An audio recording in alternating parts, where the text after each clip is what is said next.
A single, seemingly inconsequential signature on a faded mortgage document from 1978 would eventually lead to the silent collapse of a financial empire built on shadows. How could a man, known as the Professor for his unparalleled intellect and impenetrable systems, be brought down by a slip of paper he barely remembered signing decades ago? Elias Thorne was never a man of the streets. He didn't wear the flash suits, nor did he carry the menacing aura of the muscle-bound enforcers. Instead, his world was one of numbers, ledgers, and the labyrinthine corridors of international finance. Operating from a tastefully understated office overlooking Manhattan, Thorne was the quiet architect behind one of the most sophisticated money laundering operations the city had ever seen. For two prominent families, the Morettas and the Capellas, he transformed illicit cash from racketeering, illegal gambling, and union coercions into legitimate investments. Hotels in the Caribbean, real estate in Europe, and seemingly legitimate holding companies scattered across continents. You might have walked past one of his legitimate-looking businesses on any given day, unaware it was merely another node in his vast, shadowy network. Thorne's genius lay not just in his understanding of tax law and offshore havens, but in his psychology. He understood that true power, for those who operated outside the law, wasn't about public displays of force, but about impenetrable obscurity. He never threatened directly. His coercion was soft, financial. A failing business could suddenly find itself with an unexpected, generous investor who, in return, simply asked for a small favor, a signature here, a property transfer there, tying them inextricably into the web. This quiet dominance extended to his own operations. His subordinates were loyal not out of fear of violence, but out of immense financial incentive and the belief that Thorne's systems were flawless, protecting them all. For nearly 2 decades, the Professor was untouchable. Federal agents knew his name, whispered it in hushed tones, but couldn't lay a finger on him. His paper trail vanished into shell companies within shell companies, each transaction meticulously designed to appear random and unconnected. He built his empire on the principle of distributed risk, ensuring no single point of failure. The families he served grew richer, more powerful, and increasingly reliant on his silent expertise. He was the quiet backbone, the one who made the illicit gains viable for future generations, transforming dirty money into generational wealth. But the very meticulousness that protected Thorne also contained the seeds of his undoing. Every detail, every minor document was filed away, a testament to his obsessive need for order. This was where Special Agent Lena Hansen came in. She wasn't looking for Thorne directly. She was following the faint, almost imperceptible tremor in the financial markets, a ripple effect from a decade-old scheme involving a failing real estate trust in Miami. Her investigation was a slow burn, a quiet obsession, much like Thorne's own work. She didn't raid. She read. She didn't interrogate. She traced. Her breakthrough came not from a snitch or a grand jury indictment, but from an elderly woman in Florida, whose small, legitimate business had been unwittingly caught in Thorne's web years ago. The woman, confused by a decades-old lien on her property, presented Agent Hansen with that faded mortgage document. It was a fragment, a piece of a puzzle, but it contained a subtle irregularity in the notary stamp, a tiny detail only someone with Thorne's level of financial artistry would have overlooked as too minor to matter. This seemingly insignificant error became the first thread in Thorne's tightly woven tapestry that could be pulled without tearing the whole thing apart. Agent Hansen spent months, then years quietly pulling. Each small, legitimate business caught in Thorne's past schemes, each seemingly innocuous transaction, was re-examined. She connected the dots not through witness testimonies, but through the silent language of ledgers, property deeds, and bank transfers, many of which had been archived and forgotten by everyone but Thorne himself. She built her case on patterns, anomalies, and the subtle, telltale signs of a single, brilliant mind orchestrating a vast, interconnected network of financial deception. The pattern of soft coercion, of quiet acquisitions and unexpected loans, began to emerge not as isolated incidents, but as Thorne's signature. The moment it all unraveled for Elias Thorne wasn't a dramatic showdown. There was no chase, no shouting. He was simply leaving his downtown office one Tuesday afternoon, umbrella in hand, when two impeccably dressed agents approached him. They presented a federal warrant for his arrest, not for murder or racketeering, but for an intricate web of tax fraud, money laundering, and conspiracy to defraud the United States government. The charges, detailed in hundreds of pages of financial forensics, linked him to transactions across 3 continents and implicated the very foundations of the families he served. Thorne, the man who had always prided himself on being steps ahead, on operating in plain sight yet remaining invisible, simply nodded. He understood. His quiet empire had been undone not by a sudden explosion, but by the patient, relentless pulling of a single, forgotten thread. The chilling silence of an empty warehouse on the docks of Naples, broken only by the lapping of water against distant boats, marked the unexpected end of a long-standing alliance between 2 powerful families. How could a bond forged in decades of shared illicit ventures, a bond thought unbreakable, dissolve so completely over something as seemingly insignificant as a misdirected shipment of olive oil? Vincenzo the Serpent Rossi, a man whose quiet demeanor belied a mind as sharp and intricate as any watchmaker's, had spent a lifetime building his reputation in the shadowy underbelly of Naples. Unlike the boisterous, often violent figures of his era, Vincenzo preferred whispers to shouts, intricate schemes to blunt force. His empire wasn't built on bloodshed, but on the precise manipulation of supply chains, the control of ports, and the subtle influence over local businesses. From the bustling fish markets to the vineyards dotting the Neapolitan countryside, his touch was everywhere, unseen yet undeniable. His most vital partner in this quiet dominion was the Bellini family, particularly Marco Bellini, a man whose jovial exterior masked a shrewd business acumen equally adept at navigating both legitimate import-export and clandestine operations. For years, their families thrived, their fortunes intertwined like the roots of ancient olive trees. Their collaboration was a masterclass in silent control. Rossi handled the logistics, ensuring goods, both legal and illegal, moved seamlessly through customs. Bellini, with his extensive network of distributors and seemingly legitimate front companies, ensured the products reached their destination, laundered the profits, and reinvested them into ever more diversified ventures. They held a near monopoly on certain agricultural imports, leveraging their positions to introduce other, less wholesome commodities into the market. Their power wasn't proclaimed. It was felt, a gentle, persistent pressure on anyone who dared to operate without their silent approval. You might have bought a bottle of fine olive oil or a crate of citrus from a local grocer, never suspecting the hidden layers of influence behind its journey to the shelf. The core of their strategy was mutual trust and a shared aversion to overt conflict. Disputes were settled with quiet negotiations, not public displays of aggression. This carefully cultivated peace fostered an environment of immense profitability, but it also masked subtle shifts in power. As the years passed, Vincenzo's network became undeniably more sophisticated, his financial acumen more pronounced. Marco, while still a crucial partner, found himself increasingly reliant on Vincenzo's intricate web of shell corporations and offshore accounts to handle the ever-growing sums of money. A quiet imbalance began to form. The catalyst for their undoing was a seemingly minor hiccup.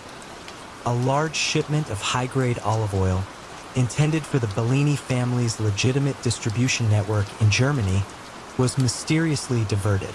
It vanished somewhere between the port of Naples and the Bavarian border. Initial inquiries were calm, professional. Marco assumed a simple logistical error or perhaps a rival trying to skim. But as days turned into weeks, and the olive oil, worth a considerable sum, remained missing, a subtle tension began to creep into their long-standing relationship. Marco suspected sabotage from Vincenzo's side, a quiet test of loyalty, or worse, a silent act of defiance. Vincenzo, on the other hand, suspected Marco was simply trying to cheat him, claiming a loss to reduce his payout. The true twist, however, was far more intricate. It wasn't sabotage or theft by either party. It was the work of a highly disciplined, emerging group of cybercriminals who had infiltrated a seemingly innocuous shipping manifest system. They had quietly rerouted the cargo, selling it on the black market at a reduced price, leaving no trace. What they didn't anticipate was the deep-seated mistrust their simple act would ignite between two giants.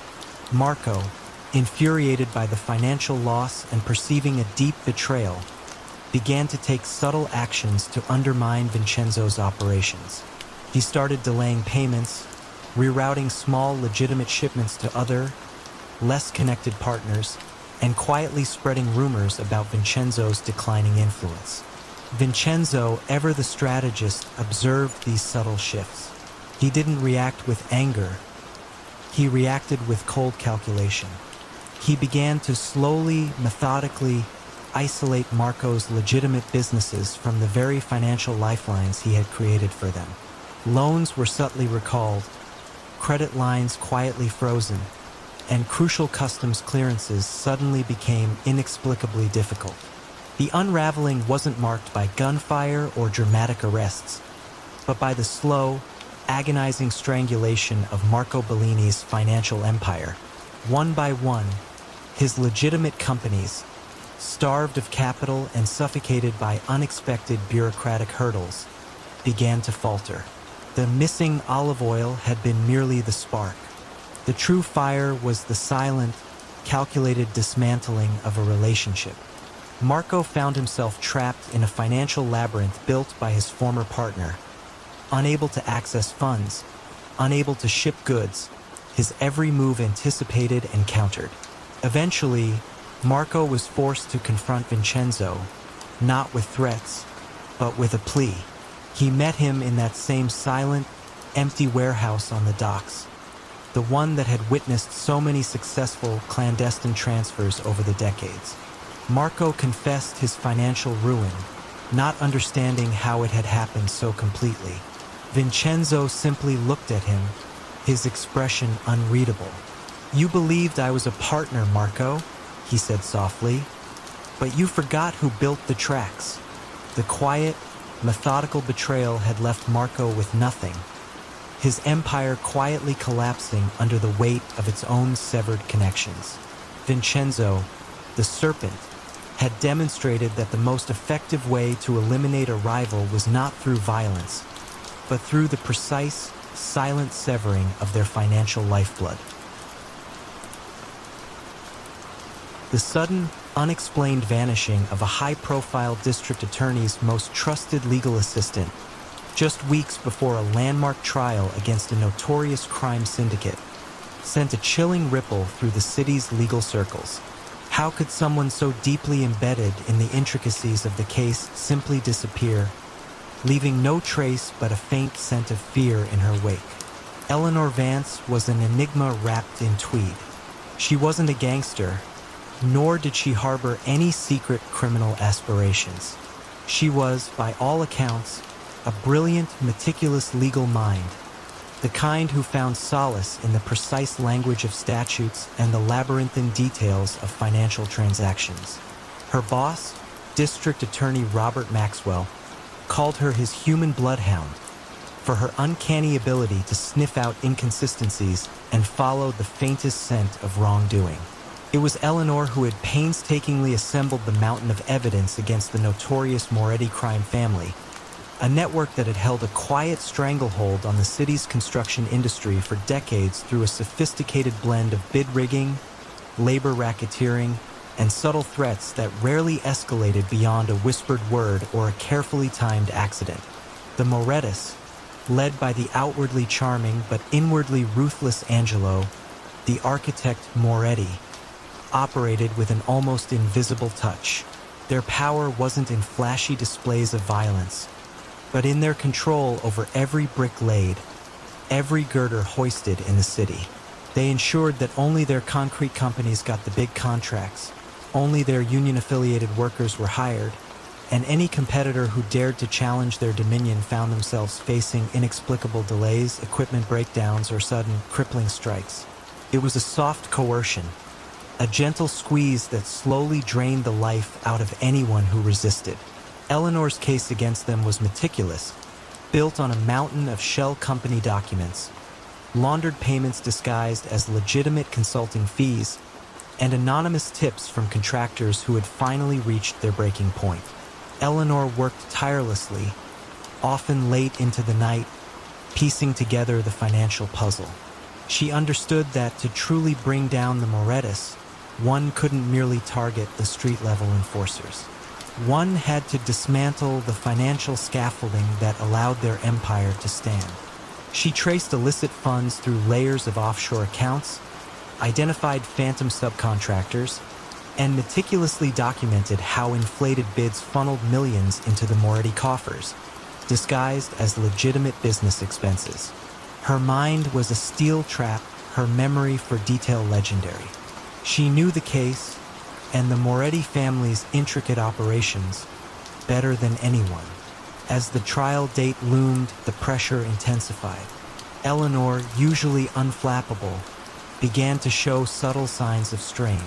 She started double-checking her locks, glancing over her shoulder, and occasionally answering her phone with a noticeable tremor in her voice. Colleagues dismissed it as pre-trial jitters, the understandable stress of being at the center of such a high-stakes prosecution. No one, not even D.A. Maxwell, truly understood the extent of the quiet pressure being applied. The Morettas, known for their subtle methods, weren't going to send an obvious threat. Instead, they applied a slow psychological squeeze. A note would appear on Eleanor's car, not threatening, but containing a detail about her personal life only someone with intimate knowledge could know. An unexpected gift would arrive at her apartment, innocuous on its own, but deeply unsettling in its context. Her elderly mother, living in another state, would receive a courteous but persistent call from a survey company asking oddly specific questions about Eleanor's childhood. It was a campaign of quiet infiltration, designed to break her not through physical harm, but through a creeping sense of vulnerability and exposure. Then came the vanishing. One morning, Eleanor simply wasn't at her desk. Her apartment was orderly, her car still in the garage. There was no sign of a struggle, no forced entry, just an absence, profound and unsettling. The official story became burnout or personal leave, but the police investigation, handled with hushed urgency, yielded nothing. It was as if she had stepped out of her life and into thin air. The district attorney's office was thrown into disarray. The trial against the Morettas, now missing its vital architect of evidence, had to be postponed, then eventually weakened and restructured. What truly happened to Eleanor Vance was a testament to the Morettas' insidious reach. They didn't kidnap her. They offered her a choice, presented not as a threat, but as an opportunity, subtly woven into the fabric of her increasing paranoia. Through their network, they had discovered a severe, undisclosed health issue affecting Eleanor's beloved sister, an issue requiring incredibly expensive, cutting-edge treatment that her family's insurance wouldn't cover. The offer came through an anonymous, untraceable intermediary. Leave, disappear completely, and the funds for her sister's treatment would be anonymously deposited into a secure offshore account. No one would ever know, and her sister would live. If she stayed, not only would her sister's fate be sealed, but the quiet pressures would intensify, perhaps even subtly reaching her elderly mother. Faced with an impossible choice, a quiet betrayal of her professional duty for the life of her sister, Eleanor chose the latter. She meticulously planned her own disappearance, using the very skills she honed fighting the Morettas against them, ensuring no trail led back. She walked away from her life, her career, and the landmark trial she had poured her soul into, all to save the one person she loved more than justice. Her vanishing was the ultimate unraveling of the case, a silent victory for the Morettas, who proved that the most effective way to eliminate a threat wasn't through violence, but through the quiet exploitation of a profound personal vulnerability. The city never knew the truth, only that a brilliant legal mind had simply ceased to be. The opulent, yet strangely sterile, high-rise penthouse in Monaco, with its panoramic views of the Mediterranean, served as a gilded cage for Antonio the Ledger Mancini, a man whose quiet reign over a global network of illicit art and antiquities was about to unravel. How could a meticulously curated life, shielded by layers of legal artifice and international banking secrecy, be compromised by a single, seemingly harmless antique map? Antonio Mancini was the antithesis of the archetypal gangster. He didn't wield power through force, but through unparalleled knowledge and an almost pathological aversion to direct involvement in anything overtly criminal. His world was one of dusty archives, hushed auction houses, and private collections. From his base in Monaco, he orchestrated the movement of stolen masterpieces, plundered artifacts, and forged antiquities across continents.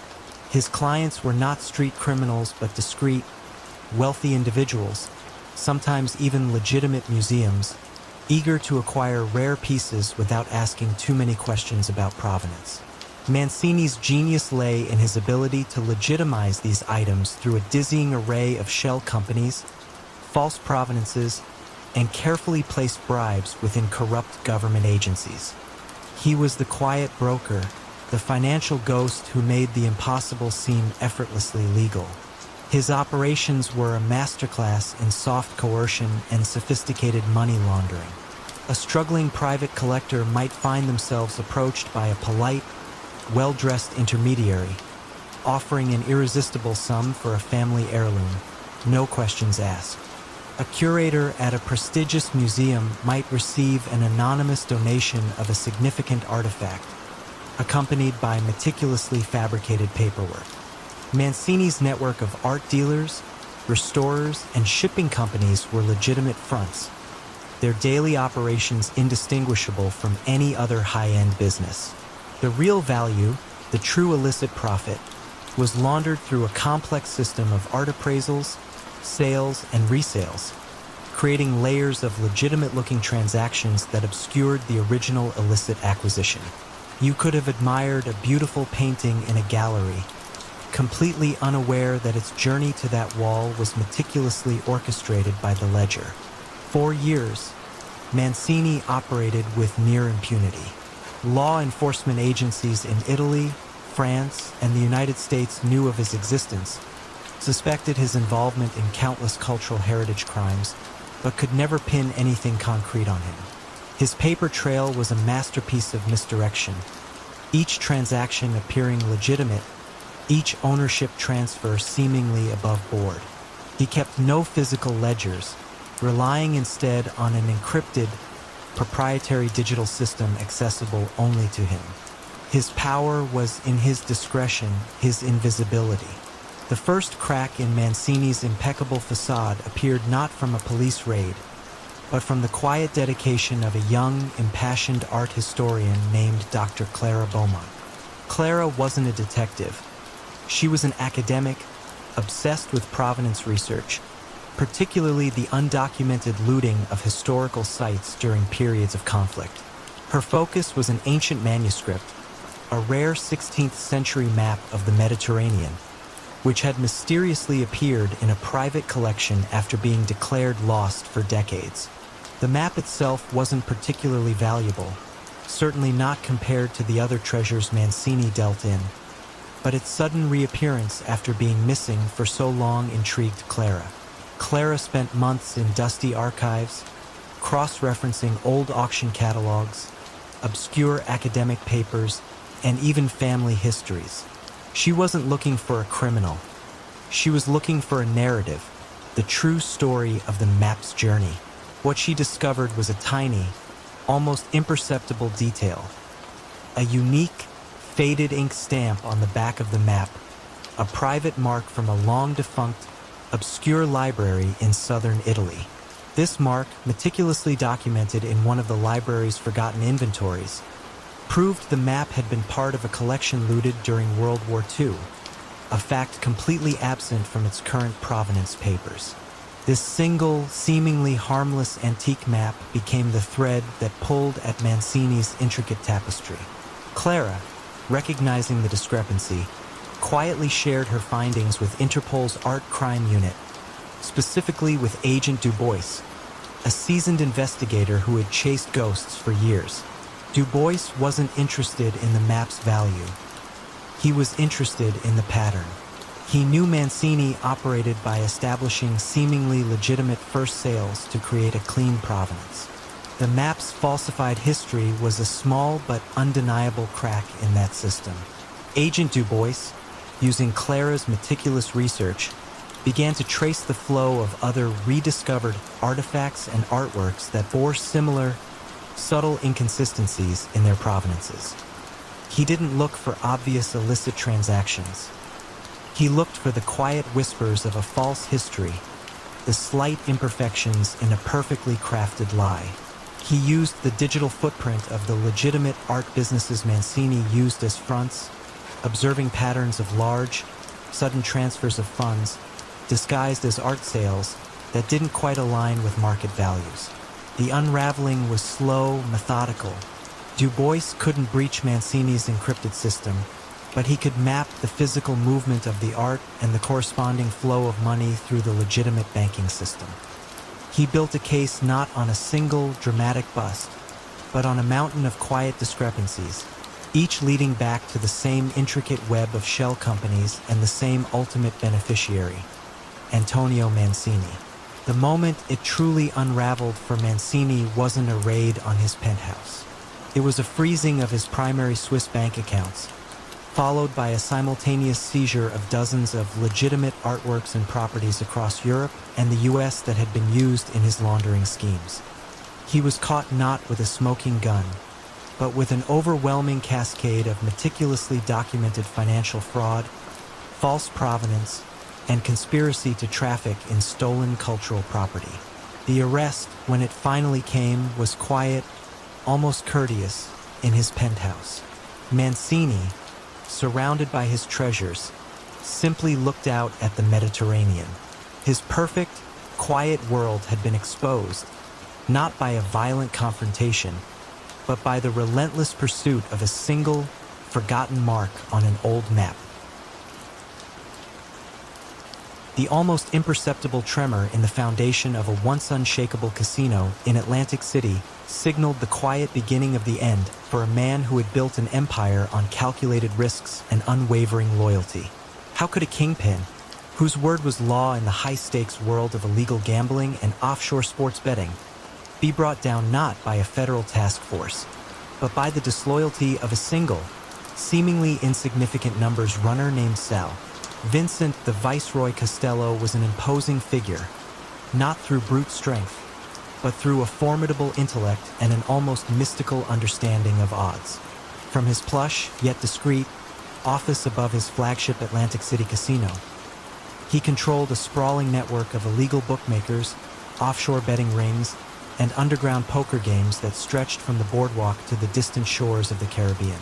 His genius lay in his ability to anticipate market shifts, to manage risk with surgical precision, and to enforce loyalty not through fear of violence, but through the promise of unparalleled profit and absolute discretion.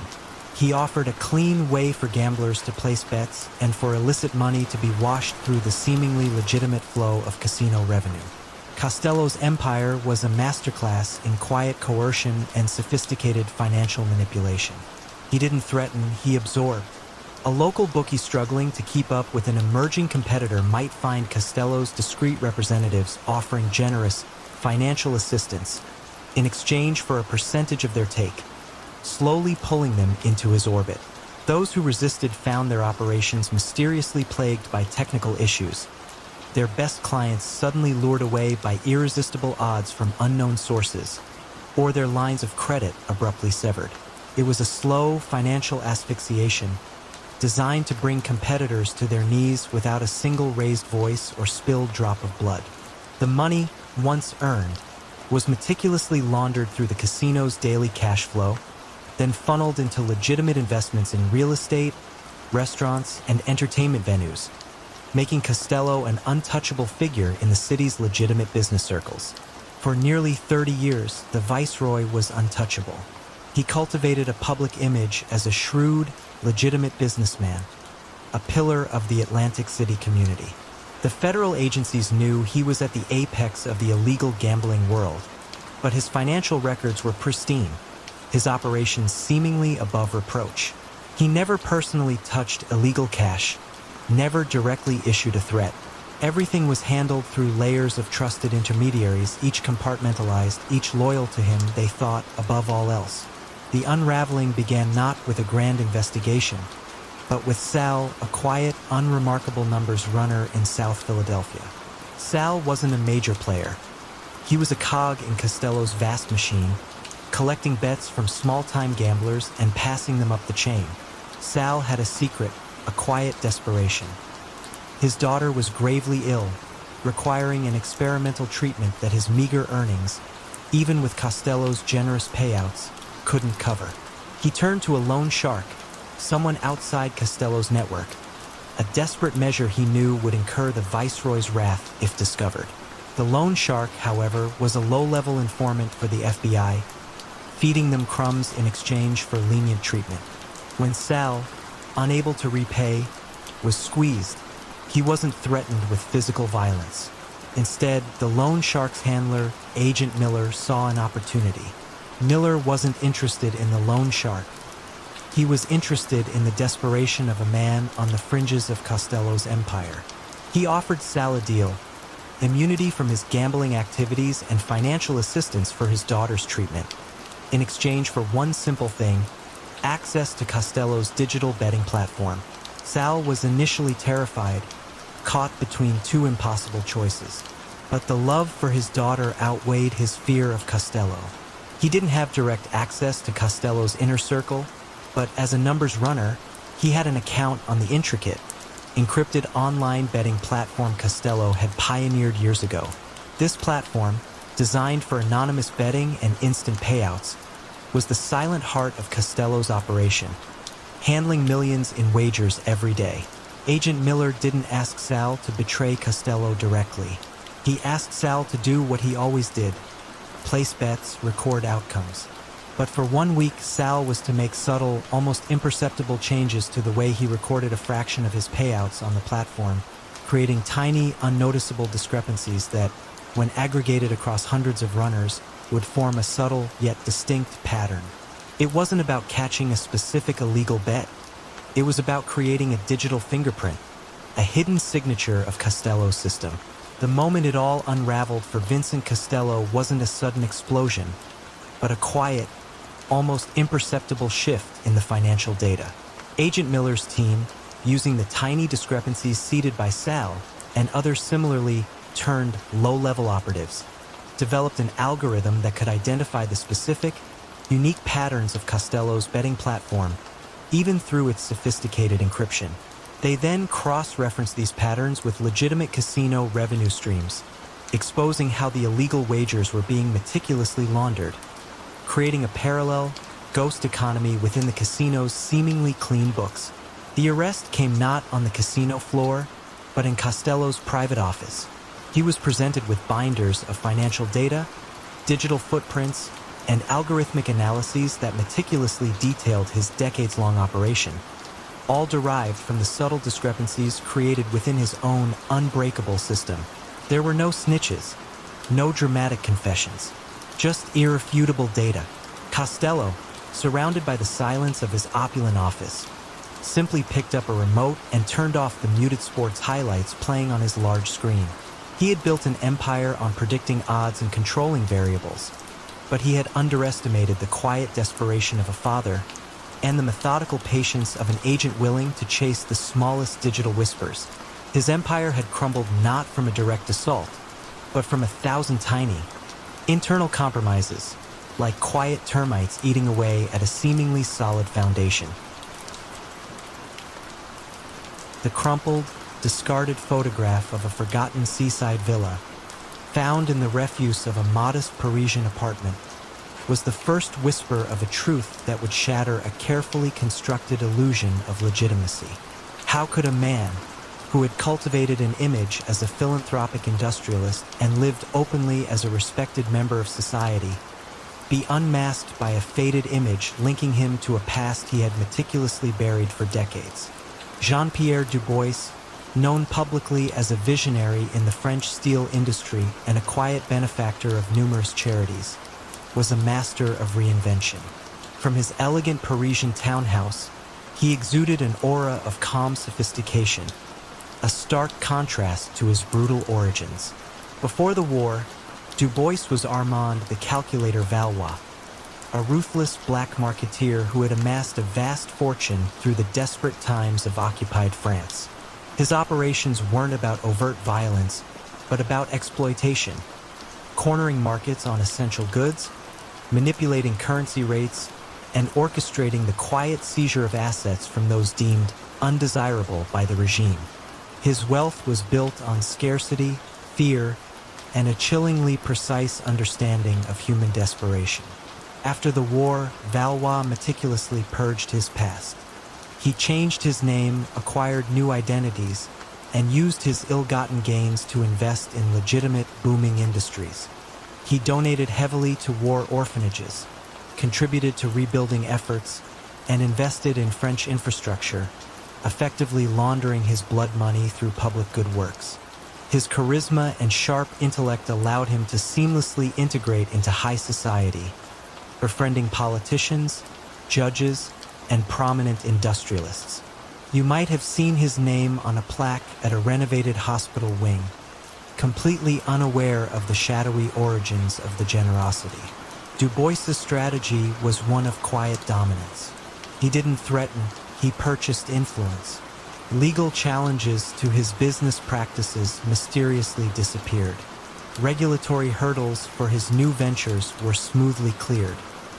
He understood that true power lay not in overt control, but in the subtle manipulation of systems and the cultivation of an impeccable public facade. He employed a discreet network of lawyers, accountants, and public relations specialists, all dedicated to maintaining the illusion of Jean-Pierre Dubois, the respectable industrialist. For nearly 50 years, Jean-Pierre lived this double life with flawless precision. His past as Armand Valois was a ghost, a rumor whispered only among the truly ancient members of the Parisian underworld. The few who knew too much had either faded away or been subtly relocated through Dubois's quiet influence. Their lives dramatically altered but never violently ended. The records had been burned, the witnesses silenced, and the memories buried under layers of manufactured history. The first crack in this impenetrable fortress of deception came from an unexpected source: the persistent, almost obsessive work of a retired police archivist, Simone Dubois, no relation, who spent her golden years poring over cold cases and forgotten files, driven by a quiet, academic curiosity. Simone wasn't looking for Dubois. She was cataloging pre-war property records, a mundane task that unexpectedly led her to a peculiar anomaly. A luxury villa on the Normandy coast, mysteriously transferred ownership multiple times during the war, each transaction involving a different shell company, none of which left a clear beneficiary. The transfers were too complex, too deliberate for the chaos of the time. Among the dusty records, Simone found an old, faded photograph of the villa, taken during the war. It was tucked into a discarded file in the city archives, seemingly insignificant. But on the back, in faint, almost illegible handwriting were initials AV, Armand Valois, and a date, a specific transaction date.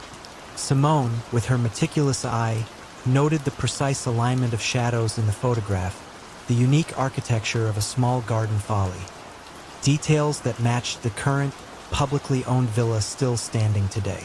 This seemingly harmless photo, casually thrown away, became the silent key. Simone didn't go to the police directly. She went to a young, ambitious investigative journalist, Lucien Moreau, known for his dogged pursuit of historical corruption. Lucien, initially skeptical, was intrigued by Simone's quiet certainty and the eerie precision of her findings. He began to subtly cross-reference current land deeds with historical ownership records, focusing on the intricate paper trail of the Normandy villa. He found that the villa, after its complex wartime transfers, had eventually ended up in the portfolio of one of Jean-Pierre Dubois's current holding companies, acquired through a series of legitimate post-war transactions. The connection was tenuous, circumstantial, but undeniably present. The unraveling wasn't a public exposé or a dramatic confrontation. It was a quiet, relentless accumulation of circumstantial evidence. Lucien, working with Simone, pieced together a mosaic of financial anomalies, property transfers, and subtle historical omissions that, when viewed together, painted a chilling picture. They found that several of Dubois's seemingly legitimate post-war acquisitions directly benefited from the very wartime policies that Armand Valois had exploited. The case against Dubois wasn't about current crimes, but about the origin of his wealth, the systematic laundering of his wartime fortune through decades of legitimate enterprise. The moment it truly unraveled for Jean-Pierre Dubois came not in the form of an arrest, but a quiet, formal summons. He was invited for an interview at the public prosecutor's office, ostensibly regarding his historical contributions to a civic project. There, he was presented not with handcuffs, but with a thick dossier detailing the intricate financial gymnastics of his past, culminating with that unassuming photograph of the Normandy villa and the tiny, incriminating initials. The evidence was not violent or dramatic, but quiet, precise, and irrefutable, proving that the philanthropic industrialist Jean-Pierre Dubois was indeed the ruthless black marketeer Armand Valois. His carefully constructed life of legitimacy had been meticulously picked apart, not by a grand gesture, but by the quiet persistence of a retired archivist and a single, forgotten photograph. The rediscovery of a long-lost Renaissance masterpiece in a private collection sent shockwaves through the art world.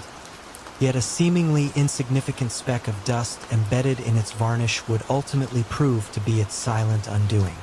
How could the most brilliant art forger of his generation, a man whose creations defied expert scrutiny, overlook such a minuscule detail that would shatter his entire world? Julian the Curator Thorne had spent a lifetime perfecting the art of deception. His canvases, meticulously aged and indistinguishable from the old masters he replicated, were his silent partners in a grand scheme of art fraud and money laundering. From his unassuming yet surprisingly large atelier in the heart of New York, he moved in the upper echelons of the art world. He rubbed shoulders with wealthy collectors, esteemed museum directors, and even art historians who, unbeknownst to them, were often admiring his unparalleled counterfeits.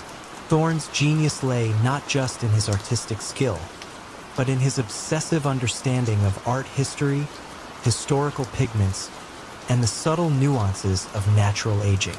You might have walked through an exclusive gallery, never suspecting that the priceless masterpiece hanging on the wall was, in fact, Thorne's handiwork, a ghost of its true self. Thorne's method was elegant and devastatingly effective.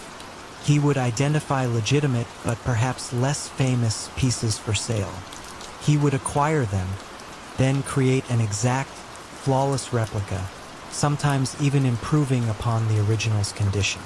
The genuine article would then vanish into a private, off-market collection or be sold quietly for pure, untraceable profit.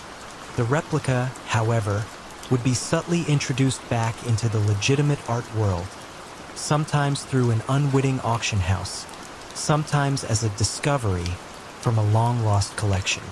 These forgeries, imbued with a fabricated but believable provenance, would then be sold multiple times among a network of complicit shell companies or even unwitting legitimate buyers. Each transaction inflated its perceived value, washing millions of illicit funds from drug trafficking, corporate embezzlement, or even political corruption through the seemingly clean art market. His coercion was soft, almost imperceptible. For those who unknowingly bought a fake, Thorne might discreetly offer a quiet solution to their potential embarrassment, subtly drawing them into his web of complicity rather than exposing their folly.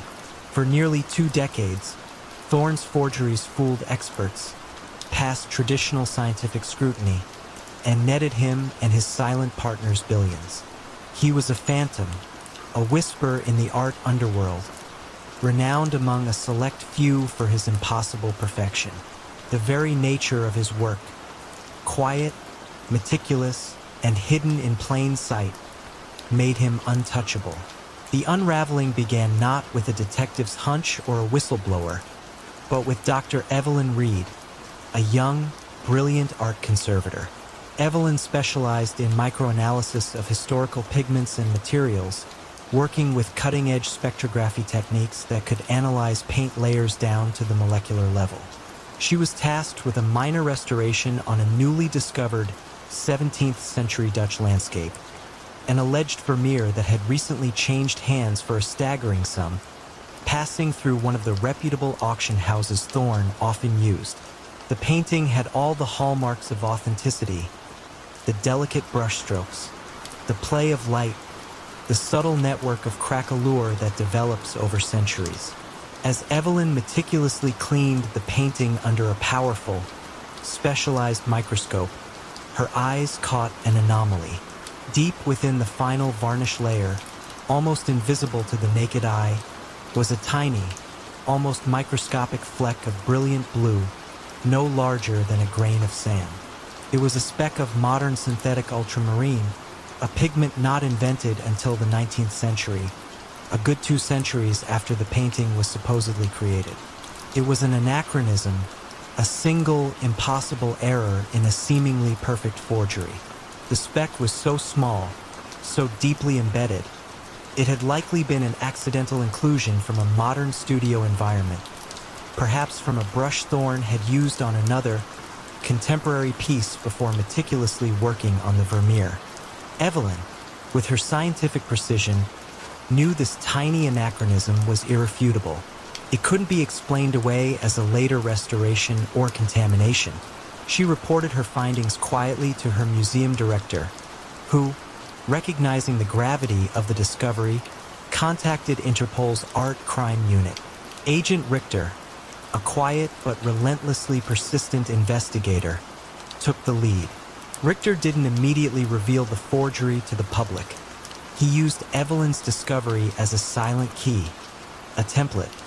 He began to cross-reference other rediscovered masterpieces that had passed through the same auction houses or private collections linked to Thorne, subtly requesting non-invasive material analyses on these pieces. The pattern emerged with chilling clarity. Tiny, almost invisible synthetic fibers, minute traces of modern polymers, or anachronistic pigment specks, all found embedded in the layers of ancient varnish or paint on various old masters. Each instance was microscopic, easily missed by the naked eye or even older analytical methods, but collectively, they painted a damning picture. Thorne's flaw wasn't in his artistic hand, which was indeed perfect, but in the modern environment in which he worked, in the tiny, unintended transfers of contemporary materials onto his meticulously crafted fakes. His pursuit of artistic perfection had led him to overlook the microscopic contaminants of his own time. The moment it all unraveled for Julian Thorne was devoid of drama.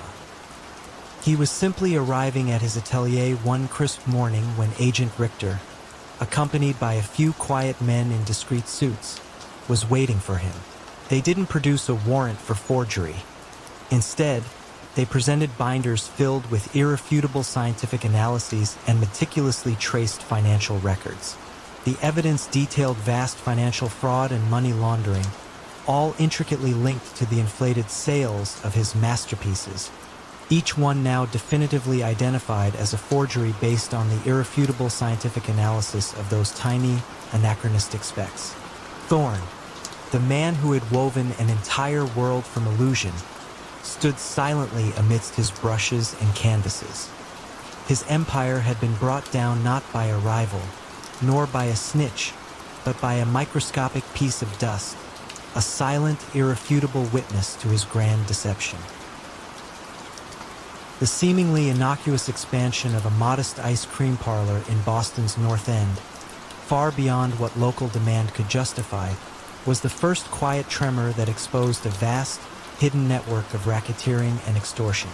How could a family man, revered in his community, maintain such an elaborate charade for decades, only for it to be undone by the simple, unsettling growth of a beloved neighborhood shop? Salvatore the Spoon Rizzo presented himself as a pillar of the community, a jovial, slightly portly figure who greeted every child by name at Rizzo's Sweet Treats. The ice cream parlor, known for its rich flavors and generous scoops, was his public face, a symbol of old-world charm and wholesome values in the bustling North End. Beneath this sugary facade, however, Salvatore was the quiet, methodical architect of a far more sinister enterprise, a pervasive protection racket that held a silent grip over nearly every small business in the district. He didn't use violence. He used persuasion, subtle threats, and an intricate web of favors that bound shopkeepers to him in a dependency that felt more like a community obligation than outright extortion. Rizzo's method was a masterpiece of soft coercion. A new bakery opening its doors would find itself plagued by a series of minor, yet persistent, inconveniences. Inexplicable delays in obtaining permits, sudden visits from health inspectors for minor infractions, or crucial deliveries arriving late. Then an intermediary, often a well-respected figure in the community, would suggest that a small contribution to a local benevolent fund, managed of course by Rizzo, would miraculously resolve these issues and ensure smooth operations. The contributions were always modest enough not to bankrupt the business, but substantial enough to be felt.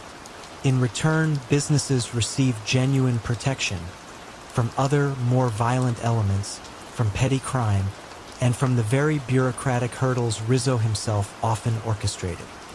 His customers were loyal not out of fear, but out of a perverse sense of gratitude and the relief that their businesses would now operate without any unforeseen complications.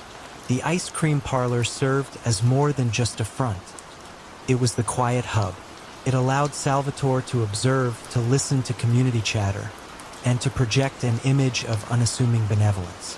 The cash profits from the legitimate ice cream sales were meticulously mingled with the protection money, laundered through the parlor's books, then quietly funneled into a network of seemingly legitimate investments. Small real estate holdings, a dry cleaning business, even a children's daycare center. You might have bought a scoop of pistachio ice cream from Salvatore, completely unaware that his quiet charm was merely the visible tip of a vast, illicit iceberg. For decades, Salvatore was untouchable. The local police, many of whom had grown up on Rizzo's ice cream, considered him a harmless eccentric, a beloved local institution. Federal authorities suspected a protection racket in the North End, but the evidence was always anecdotal, the witnesses too afraid or too reliant on Rizzo's protection to speak. His financial records, handled by a single, fiercely loyal accountant, were a labyrinth of small, legitimate transactions that absorbed the illicit funds without a trace. The unraveling began when Salvatore, growing complacent and perhaps a little too ambitious, decided to significantly expand Rizzo's Sweet Treats. He purchased the adjacent storefronts, planning to add a full-service cafe and bakery, ostensibly to meet growing demand. This expansion, however, was disproportionate to the actual legitimate revenue the parlor generated. It raised a quiet, persistent eyebrow in the mind of Detective Isabella Rossi, a young, analytical officer recently transferred to the North End precinct. Isabella wasn't looking for a major crime boss. She was simply reviewing local business permits as part of her routine. The scale of Rizzo's expansion, financed entirely through cash and seemingly meager profits, struck her as an oddity. Isabella, with a quiet and methodical approach, started simply observing. She spent time in the North End, not in uniform, but as a local, frequenting the small shops, listening to the subtle undercurrents of conversation. She noticed that businesses which seemed to be struggling financially would suddenly thrive after a quiet chat with one of Rizzo's associates. Conversely, those that seemed fiercely independent often faced inexplicable difficulties. She began to see a pattern in the donations made to local community funds, matching them with the unexplained good fortune or bad luck of local businesses. It wasn't about catching a specific shakedown. It was about discerning the silent, unspoken rules of the North End. The moment it truly unraveled for Salvatore Rizzo was not a dramatic raid on his ice cream parlor, but a quiet visit to the office of his accountant, a timid man named Mr. Ginelli. Isabella Rossi, armed with months of meticulous observations and a surprising amount of public financial data she had cross-referenced, presented Mr. Ginelli with a subtle, yet undeniable discrepancy. A seemingly legitimate invoice from a construction company for the ice cream parlor's expansion was far lower than the actual cash expenditures Rizzo had reported. The difference, significant and untraceable, suggested an illegal source of funds. The evidence wasn't violent, nor was it glamorous. It was a cold, hard financial inconsistency. Mr. Ginelli, who had faithfully served Salvatore for decades out of a mixture of loyalty and fear, finally cracked under the quiet, relentless pressure of undeniable numbers. He didn't confess to specific acts of extortion, but he revealed the intricate system of community contributions, benevolent funds, and consulting fees that formed the true financial backbone of Rizzo's empire, detailing how the ice cream parlor was merely the final, gleaming veneer for decades of racketeering and coercion. Salvatore, the benevolent spoon, had built his empire on a foundation of quiet fear and financial dependence, only for it to slowly melt away, like an unattended scoop of ice cream on a hot summer day, exposed by the very expansion he hoped would solidify his legacy. His arrest came quietly, after hours, at the back of his beloved, overly large ice cream parlor. He offered no resistance, only a silent, almost resigned nod. The sudden, inexplicable crash of a popular, high-stakes online poker site, briefly exposing a torrent of seemingly random encrypted data, was the first tremor in the carefully constructed digital fortress of a man known only as the architect. How could this reclusive figure, who had built a financial empire on the quiet collection of digital vulnerabilities and the control of shadowy online gambles, be brought down by a brief, accidental exposure of what appeared to be meaningless code? Elias the Architect Vance was a specter in the digital world, a name whispered with a mixture of awe and fear in the illicit corners of the internet. From an anonymous, high-security data center nestled in the quiet, damp countryside of rural Germany, he orchestrated a vast network of online gambling platforms, encrypted communication channels, and, most lucratively, a subtle form of digital blackmail. Unlike traditional gangsters who relied on physical presence, Elias wielded power through information. He collected vulnerabilities, financial secrets, embarrassing personal data, and compromising digital footprints of powerful individuals. He never directly threatened. His coercion was an art form, a quiet suggestion that certain information might find its way into the wrong hands, unless a quiet favor or a strategic investment was made.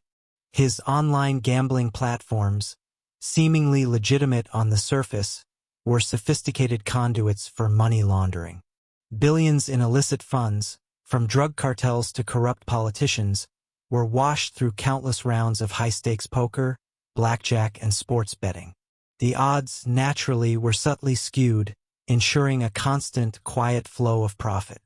You might have clicked on an advertisement for a sleek, international betting site, unaware that every wager you placed, every digital transaction, was a tiny thread in the architect's intricate, global web.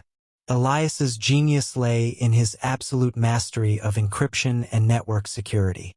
His systems were layered like an onion, each digital defense more formidable than the last. He operated with minimal human contact, trusting only a handful of highly skilled, equally reclusive programmers who never knew the full scope of his operations. He understood that, in the digital age, true invincibility wasn't about physical muscle, but about being untraceable, a ghost in the machine. For over a decade, the architect was truly a phantom. Cybercrime units in London, Washington, and Berlin had his digital fingerprints.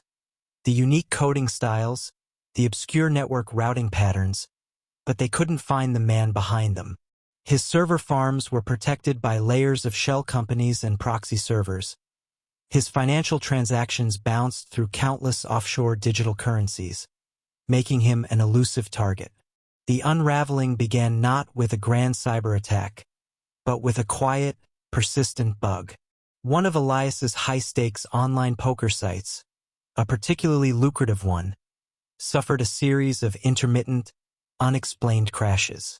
These weren't malicious attacks. They were subtle, internal software conflicts. During one such crash, for a fleeting 30 seconds, a portion of the site's normally encrypted internal server logs became briefly, accidentally exposed to the open internet. It was a glitch, a momentary oversight, almost instantly patched. But it was enough. Watching for just such a vulnerability was Lena Petrova, a brilliant, unassuming forensic analyst working for a small, specialized cybercrime unit in Estonia. Lena wasn't looking for the architect directly. She was part of a global task force quietly monitoring anomalous network traffic and detecting even the smallest transient data leaks. The exposed data from the poker site was a chaotic mess of encrypted strings, but buried within it, like a single dislodged brick in a massive wall, was an anomaly. A small, seemingly benign piece of metadata, a system log entry timestamped with a slightly unusual format, one that matched a specific obscure server configuration used only by a handful of high-security data centers. It was a digital fingerprint so subtle, so easily dismissed, that only a mind as meticulous as Lena's would have even noticed it. Lena didn't try to hack the architect. She simply followed the digital breadcrumbs, tracing the unique metadata signature through a labyrinth of proxy servers and shell companies. It led her not to a direct IP address, but to a specific, highly secure, and deliberately obscure data center in rural Germany, a place designed to be invisible. She couldn't breach it, but she knew its physical location. The moment it all unraveled for Elias Vance wasn't a digital confrontation, but a quiet dawn raid on that remote German data center. Federal agents, acting on Lena's meticulous digital mapping, descended on the facility. They didn't find Elias there. He was too careful for that. But they found the physical servers, the blinking lights and humming machines that were the silent heart of his empire. Within those servers, Lena's team, working offline with direct access, found the unencrypted core of the architect's operations. The real ledger of laundered funds, the vast databases of compromised information, and the detailed schematics of his gambling platforms. Elias Vance was eventually apprehended quietly, several weeks later, attempting to cross a remote border with a forged passport. He was caught not by a brilliant counter-hack, nor by a betrayal from within, but by a single, tiny, forgotten piece of accidental metadata, a silent digital whisper from a momentary system glitch.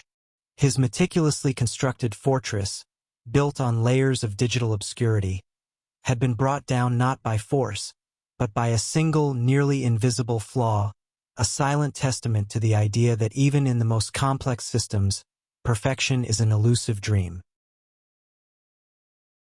The persistent, almost poetic, decay of a once grand Victorian mansion on the outskirts of London, slowly succumbing to neglect despite its vast hidden wealth, became the quiet signal of an impending downfall. How could a man who controlled the illicit drug trade across half of Europe, a phantom known only as the alchemist, allow his most symbolic asset to crumble so visibly, drawing the very attention he so meticulously avoided? Alexander the Alchemist Finch was a creature of shadow and quiet calculation. He didn't rule through street muscle or public displays of power. From his seemingly dilapidated, yet impeccably secured mansion, he orchestrated the synthesis, refinement, and distribution of illicit narcotics across Europe, specializing in designer drugs that were difficult to trace and highly addictive. His genius lay in his chemistry, his logistics, and his almost academic understanding of market demand. His network was composed not of violent enforcers, but of discreet couriers, brilliant chemists, and sophisticated distributors who moved his product with surgical precision, often disguised as legitimate pharmaceutical shipments. You might have walked past a nondescript delivery van, completely unaware it was carrying the silent payloads of the alchemist's empire. Finch's empire was built on a unique form of quiet coercion. He never threatened violence, but he leveraged dependency. He supplied local drug lords with unprecedented purity and consistency, making them reliant on his product. Those who tried to find alternative suppliers found their own batches mysteriously tainted, their distribution networks suddenly disrupted by unforeseen logistical nightmares. He didn't need to fight. He simply controlled the source, the purity, and the flow, quietly cornering the market through sheer chemical superiority and logistical brilliance. The vast profits were laundered through a global network of shell companies, fake charities, and seemingly legitimate investments in biotech startups and obscure scientific research, making him an invisible force in the legitimate financial world. For nearly 2 decades, the alchemist was a ghost. Law enforcement agencies knew his product was saturating the market, but they couldn't find the source. His chemists were untraceable, his labs shifted constantly, and his money vanished into the labyrinthine world of international finance. His primary vulnerability, ironically, was his reclusive nature and a strange, almost sentimental attachment to his ancestral home, the decaying Victorian mansion. He refused to sell it or even properly maintain it, preferring its quiet isolation, a decaying symbol of his hidden world. The unraveling began not with a drug bust, but with a series of quiet complaints from neighbors about the neglected state of the mansion, the overgrown gardens, the crumbling facade, the sheer disuse of a property that was clearly once magnificent. These complaints, seemingly trivial, landed on the desk of Detective Chief Inspector Eleanor Croft, a meticulous and pragmatic investigator from the National Crime Agency. Eleanor wasn't looking for a drug lord. She was responding to a simple nuisance report. But the sheer scale of the neglect, coupled with the property's immense underlying value and its mysterious ownership, traced back to a string of offshore entities, struck her as peculiar. Why would someone own such a grand property and allow it to fall into such disrepair? Eleanor began a quiet, persistent investigation, not into drug trafficking, but into the mansion itself. She noted the heavy-duty, state-of-the-art security systems incongruous with the decaying exterior. She observed the subtle, almost imperceptible comings and goings of unmarked vans at odd hours, not arriving with building materials, but with what appeared to be industrial-grade chemical containers, often leaving with sealed, refrigerated units. She pieced together local rumors about strange chemical odors on certain nights, dismissed by most as urban legends. What truly unlocked the mystery was the mansion's archaic drainage system. The Victorian property, while outwardly neglected, contained a hidden, modernized sub-basement laboratory. The alchemist, in his meticulousness, had designed a sophisticated chemical waste disposal system that tied into the old storm drains. However, during a period of heavy rain, a partial blockage occurred in a pipe leading to a less-used section of the municipal storm drain network. It wasn't a leak of illicit chemicals, but a subtle yet persistent release of a specific, non-toxic, but highly unusual chemical signature, a unique byproduct of the high-purity synthesis process of one of the alchemist's designer drugs. It was a chemical signature that should not have been present in a residential drainage system. A routine environmental agency check, triggered by a minor complaint about localized drainage issues, detected this anomalous signature. The sample, initially disregarded, was flagged for further, more specialized analysis by a quiet, dedicated team of environmental forensics experts. It was a silent, scientific smoking gun, a chemical whisper emanating from the neglected mansion. The moment it all unraveled for Alexander Finch wasn't a dramatic shootout. It was a calculated, quiet raid.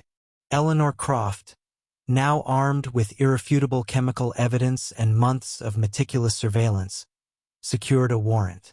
When the NCA team breached the mansion, they found not a fortified stronghold, but a pristine, state-of-the-art chemical laboratory hidden beneath the decay, complete with advanced synthesis equipment, precursor chemicals, and vast quantities of finished product.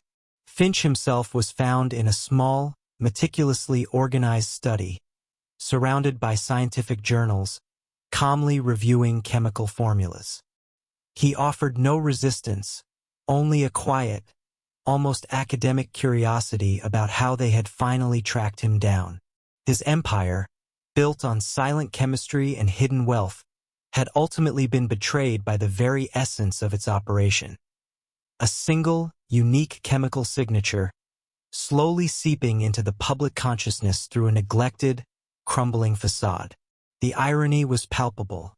The decay he tolerated for anonymity had, in the end, been his undoing. The inexplicable disappearance of an entire shipment of prized aged whiskey, just weeks before it was to be unveiled at an exclusive New York tasting event, sent a quiet tremor through the city's elite social circles. How could a meticulously planned operation, involving seemingly legitimate logistics and ironclad security, vanish without a trace, only to quietly resurface in the most unexpected of places? Patrick, the collector Murphy, was a man of impeccable taste and discerning appetites, traits he leveraged not just in his legitimate dealings, but in his highly lucrative and entirely illicit business of high-value contraband. From his tastefully appointed penthouse in Manhattan, he orchestrated the movement of stolen art, rare wines, and, most profitably, high-end spirits across the globe. He never handled the merchandise himself. His genius lay in understanding supply chains, manipulating customs regulations, and identifying the precise points of vulnerability in what appeared to be unbreakable security systems. His network comprised seemingly legitimate shipping companies, customs brokers, and even corrupt appraisers, all quietly operating under his unseen direction. You might have raised a glass of exquisite vintage wine at a sophisticated dinner, entirely unaware it had passed through the collector's shadowy hands. Murphy's power derived not from overt threats, but from a quiet, almost imperceptible form of blackmail and soft coercion. He cultivated relationships with individuals in positions of trust, logistics managers, warehouse supervisors, even security personnel, by discreetly offering them minor financial assistance during times of personal hardship or providing valuable information that subtly benefited their careers. Once indebted, these individuals found themselves quietly obligated to overlook certain anomalies or facilitate specific, seemingly innocuous deviations from protocol. This created a network of unwitting or quietly complicit individuals who, by making small concessions, allowed Murphy's high-value goods to move undetected. The money, once the contraband was discreetly sold to a network of private, discerning buyers, was meticulously laundered through art acquisitions, rare collectible purchases, and the quiet investment in high-end, exclusive clubs and restaurants, giving Murphy an air of legitimate, sophisticated wealth. For years, the collector operated in plain sight, a respected figure in New York society. Federal agencies suspected a high-value fencing operation, but Murphy's hands were always clean, his paper trail vanishing into layers of international corporate structures. He never left a direct fingerprint. Every illicit transaction was executed through intermediaries, each carefully chosen for their plausible deniability. The unraveling began with the disappearance of that single shipment of aged whiskey. It was a unique, limited edition batch, worth millions, destined for a tasting event that had garnered significant media attention. The company responsible for its transport and storage, Global Secure Logistics, had an unblemished record. The vanishing was inexplicable. No forced entry, no alarms triggered, just an empty, carefully sealed container. The immediate assumption was an inside job. But who? Detective Marcus Thorne, a quiet, analytical investigator with the NYPD's Major Case Squad, was assigned to the baffling case. Marcus wasn't looking for a liquor thief. He was looking for a ghost in the machine. He meticulously reviewed every aspect of the whiskey's journey. Satellite tracking data, security camera footage, which showed nothing amiss, and the digital logs of every person who had access to the transport route. The more he looked, the more it seemed impossible. The breakthrough came from an almost overlooked detail, a discrepancy in the digital climate control logs of the refrigerated container. For a brief, 5-minute period, while the container was supposedly in transit on a remote stretch of highway, the temperature inside had subtly fluctuated by a fraction of a degree, then returned to normal. It was a minor anomaly, dismissed by the logistics company as a sensor glitch. But Marcus, with his methodical mind, knew that such a precise, brief fluctuation was either a genuine malfunction or a deliberate, undetectable intervention. He discovered that this specific temperature glitch correlated precisely with a rarely used, almost abandoned service road that ran parallel to the highway, leading to a forgotten, privately owned industrial warehouse. The warehouse, ostensibly used for dormant storage, had a single, almost invisible ground-level ventilation shaft, barely large enough for a person to squeeze through. The temperature fluctuation was the brief moment the container was unlatched and the whiskey was quietly siphoned off, bottle by bottle, through that tiny opening, replaced with cheap, weighted substitutes. The original container was then meticulously resealed, its temperature returned to normal, its security seals perfectly intact. The moment it all unraveled for Patrick Murphy wasn't a public exposure, but a quiet, almost embarrassing discovery. Marcus Thorne, armed with a warrant, raided that forgotten warehouse. He didn't find the entire whiskey shipment. Murphy was too careful for that. But he found hundreds of the distinct, empty wooden crates, still bearing the original distillery markings, meticulously stacked and awaiting disposal. He also found a small, custom-built conveyor system designed to quietly extract the bottles through that narrow ventilation shaft. The evidence wasn't about the current theft, but about the method of the theft, a silent testament to Murphy's sophisticated network of quiet infiltration. Murphy was arrested quietly at his penthouse, amidst his collection of genuine masterpieces and rare antiques. He offered no resistance, only a faint smile, almost appreciative of the detective's meticulousness. His empire, built on the invisible movement of high-value contraband and the quiet manipulation of logistics, had been brought down not by a direct confrontation, but by a subtle, almost imperceptible temperature change, a digital whisper of a physical intrusion that revealed the hidden mechanisms of his sophisticated and silent plundering. The dusty attic of a forgotten Viennese townhouse yielded a surprising secret. A single yellowed sheet of musical notation, unremarkable save for a series of tiny, almost imperceptible pencil marks along its margins. How could these faint annotations, hidden within the score of an obscure 18th-century waltz, become the silent undoing of a man who had built an empire on the unreadable secrets of Europe's most powerful elite? Julian the Maestro Brandt was, to the public, a respected patron of the arts, a connoisseur of classical music, and a quiet philanthropist whose name graced the programs of countless Viennese orchestras and opera houses. From his elegant, soundproof study overlooking the Stadtpark, he cultivated an image of refined intellectualism, a stark contrast to the shadowy business that was his true passion. The meticulous collection and strategic leverage of secrets. Brandt wasn't a man of threats or violence. He was a master of information, a quiet architect of influence who understood that in the post-war European landscape, a well-placed secret was more potent than any weapon. He collected political indiscretions, financial misdeeds, and personal vulnerabilities, not for immediate cash, but for quiet leverage. His empire was built on a sophisticated blend of soft coercion and strategic manipulation. He would discreetly offer financial assistance to struggling aristocrats or politicians, then subtly guide their decisions, ensuring they owed him not just money, but unwavering loyalty. He would discover compromising information about rival industrialists, then quietly suggest a mutually beneficial merger or a change in leadership. His network consisted of discreet private investigators, former intelligence agents, and highly placed informants in banks and government offices, all paid generously for their silence and their ability to acquire the whispers of the powerful.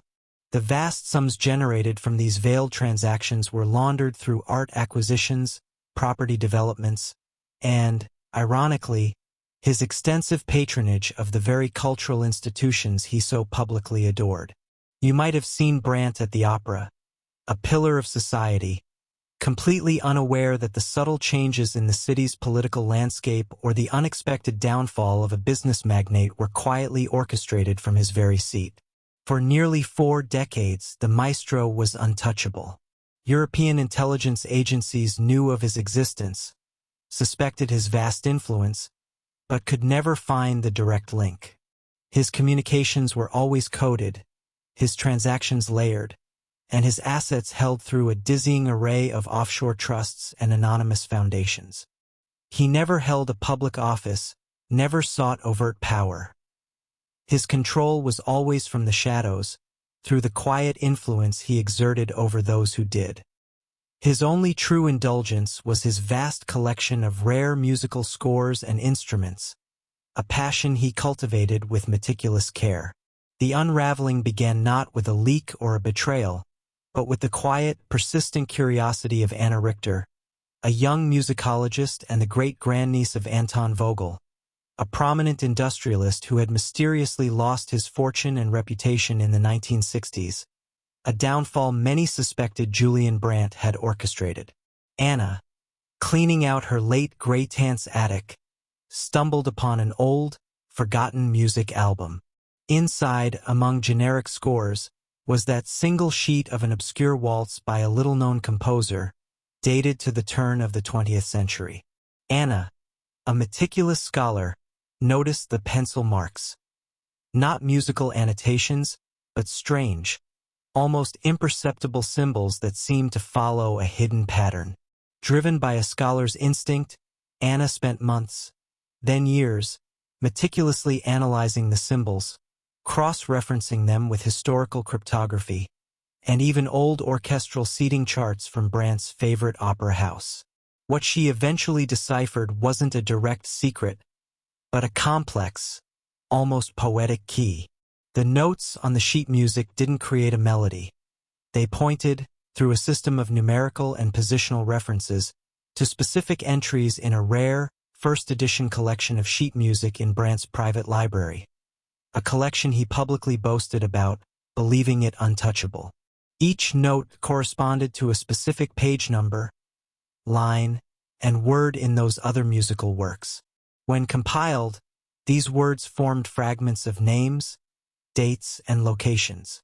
The moment it truly unraveled for Julian Brandt was a quiet one. Anna, through a contact at the National Library, discreetly informed a persistent, almost obsessive investigator from the Austrian Federal Bureau of Anti-Corruption, Chief Inspector Elias Gruber.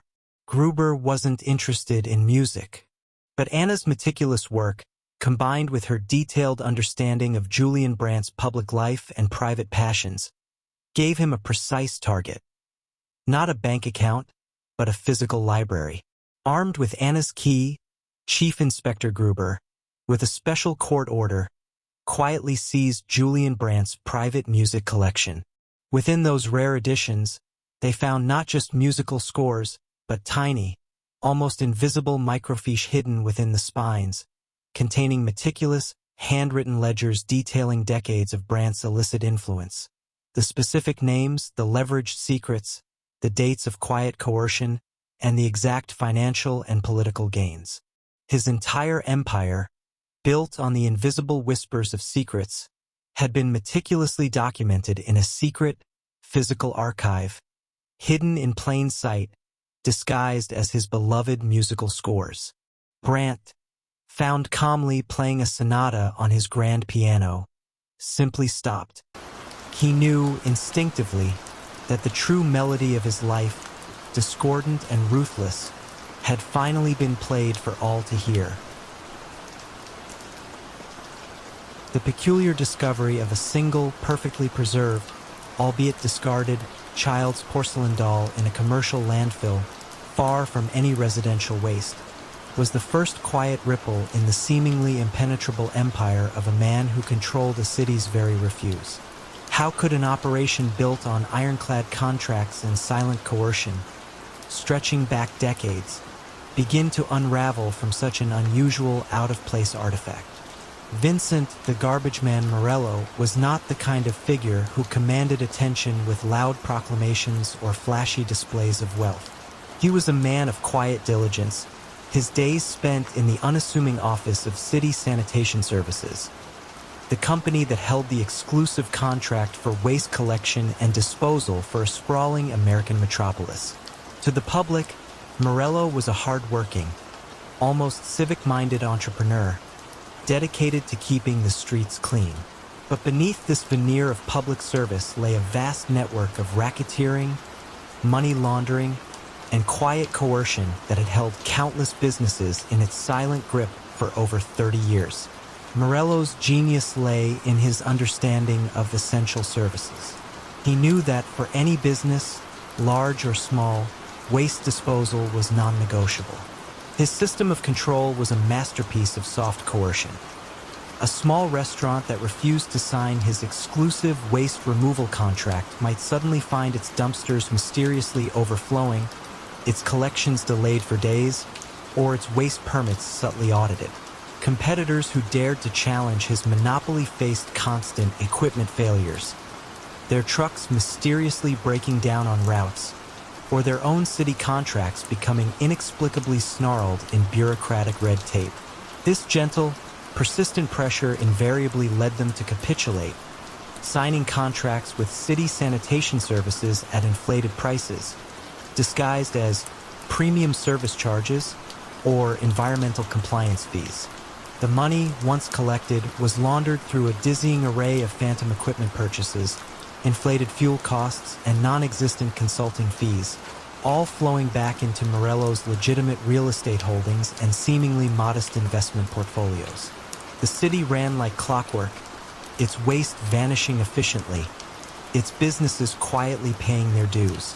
You might have seen one of City Sanitation's distinctive green trucks rumbling down your street every Tuesday, completely unaware that each pickup was a tiny, silent transaction in a vast, illicit economy.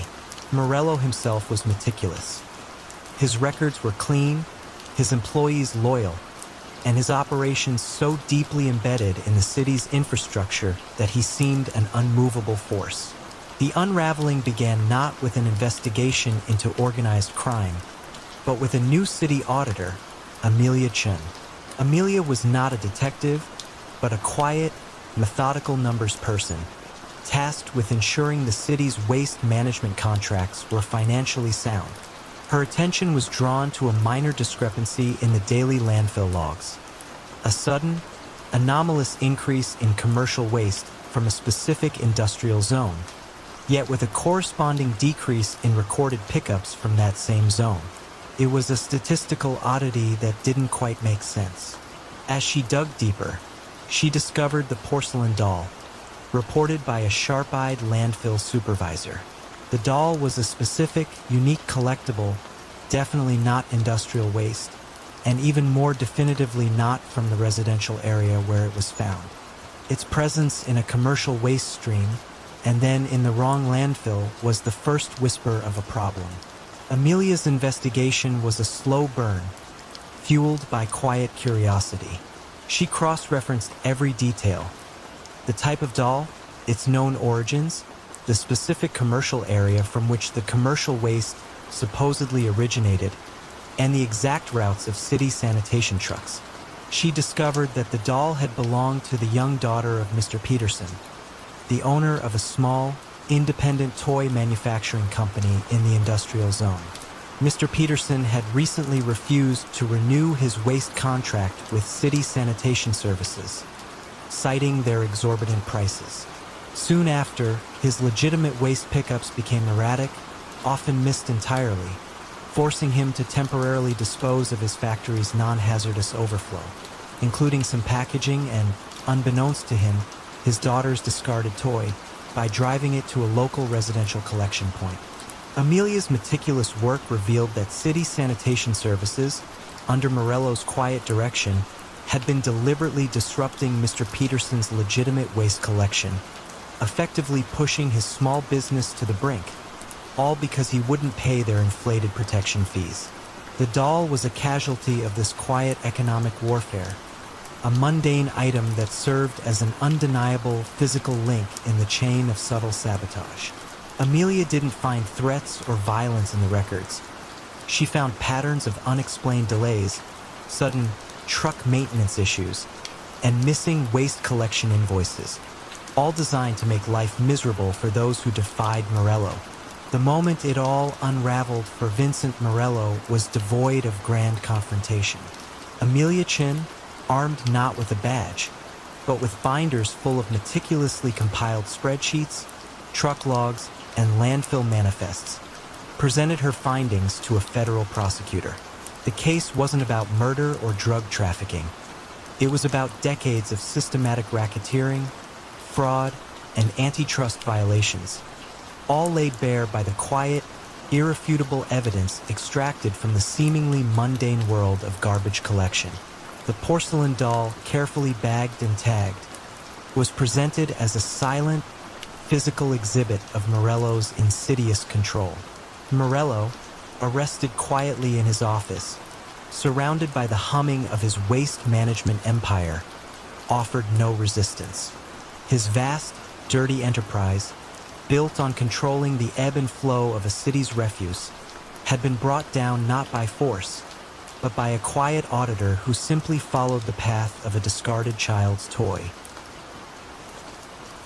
The peculiar, almost imperceptible crystalline sheen on a seemingly authentic 19th century diplomatic letter, hidden deep within the National Archives, was the first silent crack in the meticulously constructed historical narrative curated by a man known only as the chronicler. How could a figure who controlled the very memory of a nation, subtly shaping its past, be undone by a microscopic detail invisible to the naked eye? Dr. Elias Thorne was, to the public, the revered director of the National Historical Archives, a scholar of impeccable reputation whose life was dedicated to preserving the truth of the past. From his austere, oak-paneled office, surrounded by centuries of meticulously catalogued documents, he cultivated an image of unwavering academic integrity. Yet, beneath this veneer of scholarly dedication, Thorne was the quiet architect of a far more profound deception, the subtle manipulation of historical truth. He didn't forge entire documents or rewrite history with overt strokes. His genius lay in the precise insertion of carefully crafted forgeries, the subtle alteration of existing records, or the strategic suppression of inconvenient truths, all designed to subtly enhance a nationalistic narrative or exonerate powerful political figures. Thorne's empire was built on a unique form of intellectual coercion. He would discover documents that conveniently supported a certain policy or cast historical figures in a more favorable light, gently guiding academic discourse and public perception. Scholars whose research might contradict the preferred narrative found their funding mysteriously drying up, their publications delayed, or their access to crucial archival materials subtly restricted. It was a soft, intellectual strangulation designed to ensure conformity without a single public confrontation. The clean historical narrative, once established, became an invaluable currency, traded for political favors, research grants, and even lucrative government contracts for those who benefited from Thorne's revised versions of the past. For nearly 30 years, the chronicler was an unassailable authority. Generations of historians, politicians, and the public at large absorbed the truths he meticulously curated. His position of trust, coupled with the sheer volume and complexity of the archival material, made him seem beyond reproach. Who would question the ultimate guardian of national memory? The unraveling began not with a whistleblower or an investigative journalist, but with Anya Sharma, a brilliant and unassuming paper conservator, recently hired by the National Archives. Anya's work was slow, painstaking, and often solitary, involving the meticulous preservation of fragile historical documents. She wasn't looking for a conspiracy. She was tasked with routine preservation of a collection of 19th century diplomatic correspondence, including a letter bearing the signature of a pivotal national hero, a letter whose contents, conveniently, helped solidify a particular, heroic interpretation of a controversial historical event. As Anya worked on the letter under a high magnification microscope, preparing it for a new protective casing, her eyes caught a fleeting anomaly. Under a specific angle of UV light, the ink of the signature, while appearing perfectly authentic, displayed a minute, almost invisible crystalline sheen, as if tiny, glittering particles were embedded within it. It was a detail so small, so subtle, that it could easily be dismissed as a natural variation in antique ink. But Anya's rigorous training had taught her to trust her observations. This particular crystalline structure, she knew, was characteristic of certain modern, synthetic fixatives often used in high-quality photographic paper, not 19th century iron gall ink. It was an anachronism, a single, impossible error in a seemingly perfect historical artifact. Anya, with her methodical precision, carefully extracted a microscopic sample of the ink, no larger than a pinpoint, a task performed with the utmost care to avoid damaging the historical document. She quietly sent it to a specialized material forensics lab, one known for its expertise in analyzing historical artifacts. The lab's report was startling. The signature contained minute traces of a synthetic polymer not invented until the late 20th century, a binding agent used in certain specialized inkjet printing inks, subtly mixed with older pigments to give the illusion of age. The signature, an integral part of the narrative, was a forgery meticulously applied over a genuine, but less convenient, original. The moment it truly unraveled for Dr. Elias Thorne was devoid of drama. Anya, with the lab report in hand, approached a quiet but unyielding senior curator, Dr. Helen Vance, who, after confirming Anya's findings with further independent tests, alerted a special unit within the National Police that dealt with cultural heritage crimes. They didn't raid the archives with sirens blaring. Instead, they secured a discreet warrant based on the scientific evidence. Elias Thorne, found calmly reviewing budgetary reports in his office, was presented not with accusations of treason, but with a meticulously detailed forensic report on his prized 19th century diplomatic letter, highlighting the imperceptible crystalline sheen and the anachronistic polymer.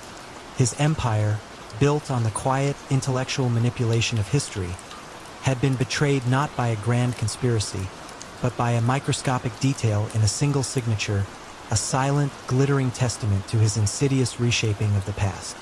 Thorne, known for his unshakable composure, simply closed the budget folder, a faint, almost imperceptible tremor running through his hand. He knew instinctively that his carefully curated version of history had finally been exposed, not by a rival, but by a tiny, sparkling imperfection within his own artful deception. The discrepancy was so minute, a mere few $100s, buried deep within the complex ledgers of a seemingly respectable silk import business. Agent Harrison, then a junior in the Federal Financial Crimes Unit, might have dismissed it as a clerical error, a simple human mistake.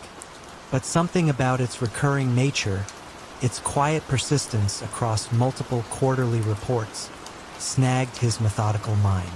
Could such an insignificant sum truly be the thread that would unravel an empire built on meticulous planning and an almost silent form of terror? Arthur Vance, known in hushed whispers as the Architect, had built his influence not with overt violence, but with a chillingly efficient system of economic control. His reputation preceded him like a shadow, long before his actual presence was felt. In the city's quieter corners, where commerce hummed, Vance was a ghost in the machine, manipulating levers no one saw. His empire was discreet, his methods subtle, often dressed in the guise of legitimate business dealings. He invested in local enterprises, providing capital with unspoken strings attached, and offered protection that no one dared refuse, ensuring a steady flow of tribute into his coffers. The violence was always implied, a chilling undertone to polite conversations, never an open threat. His primary vehicle for laundering these vast, ill-gotten gains was Vance & Sons Textiles, a long-standing silk and fabric import company nestled discreetly near the city's docks. It was a picture of old-world respectability, managed by Elias Thorne, a man whose quiet demeanor belied his decades-long, unwavering loyalty to Vance. Yet, within Vance's tightly controlled orbit, a slow corrosion had begun. Dominic Moretti, Vance's ambitious nephew and a rising capo, felt the weight of his uncle's increasingly paranoid gaze. Dom had been groomed for leadership, but Vance, a man who trusted no one completely, seemed determined to keep him perpetually in the shadows. This simmering resentment began to fester, fueled by a desire for more power and a quiet dread of his uncle's eventual, inevitable suspicion. Dom understood that openly challenging Vance was suicide. A far more subtle approach was required, one that would allow external forces to do the heavy lifting while he remained untouched. And so, the stage was set for the quiet betrayal. It wasn't a dramatic revelation, no panic defection. Instead, it was a whisper of a suggestion, a nuanced instruction given to Thorne during a routine review of the ledgers.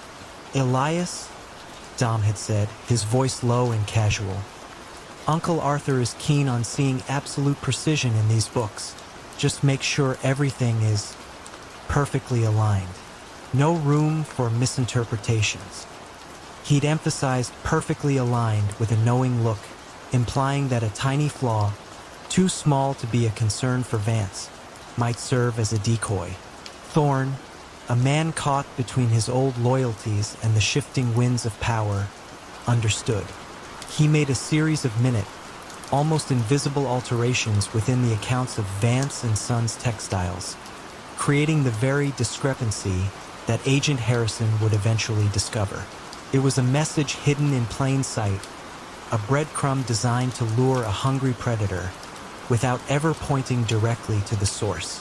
Agent Harrison, with his quiet persistence, followed that breadcrumb. He didn't rush, didn't make a scene. He simply kept digging. The few $100s led him to other small, recurring anomalies, then to larger, more significant ones. He meticulously pieced together the financial tapestry, tracing money flows from seemingly innocuous consulting fees to phantom investments, and from there to shell corporations with vaguely international names. He noticed patterns of local businesses suddenly switching suppliers to Vance and Sons, or taking out loans from an obscure trust fund linked to the textile company. The quiet coercion was becoming visible through the sheer volume of transactions that defied logical market behavior. As the federal net tightened, imperceptibly at first, Vance's paranoia spiked. He felt a disturbance in the force he commanded, a subtle shift in the air that his network breathed. He began to squeeze his associates harder, demanding more, trusting less. His suspicion fell on those closest to him, leading to harsh public rebukes and in thinly veiled threats. This heightened pressure pushed Elias Thorne to the brink. When Agent Harrison, armed with irrefutable financial data, approached Thorne with the undeniable truth of Vance and Sons Textiles being a money laundering hub, Thorne saw his chance. He wasn't flipping out of moral conviction, but out of self-preservation, tired of the constant dread and the looming threat from Vance. He provided the detailed internal workings, the offshore accounts, and the proof of the soft coercion that had bled the city dry. Arthur Vance was arrested not in a dramatic shootout, but in his opulent, quiet office, surrounded by the very ledgers and financial reports that had been his instruments of power. The charges were comprehensive: racketeering, money laundering, fraud, and a litany of other financial crimes. His empire, built on whispers and the illusion of invincibility, crumbled not under the weight of bullets or rival gangs, but under the meticulous scrutiny of bank statements and ledger entries. The quiet betrayal, the one that began with a few $100s and a nephew's subtle nudge, ensured that the architect's downfall was as methodical and understated as his rise, leaving behind only the cold, hard numbers of his undoing. The opening night of Crimson Horizon, a neo-noir film lauded for its gritty realism and surprising critical acclaim, seemed a triumph for Joseph Rossi, the maestro. Yet, beneath the glittering facade of Hollywood's new darling, whispers began to circulate about the true source of its generous funding.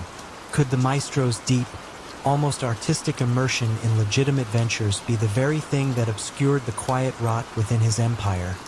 Or was it a carefully crafted illusion designed to distract from the meticulous financial machinations hidden in plain sight? Joseph Rossi earned his moniker, the Maestro, not from conducting orchestras, but from the almost artistic precision with which he orchestrated his vast criminal enterprise.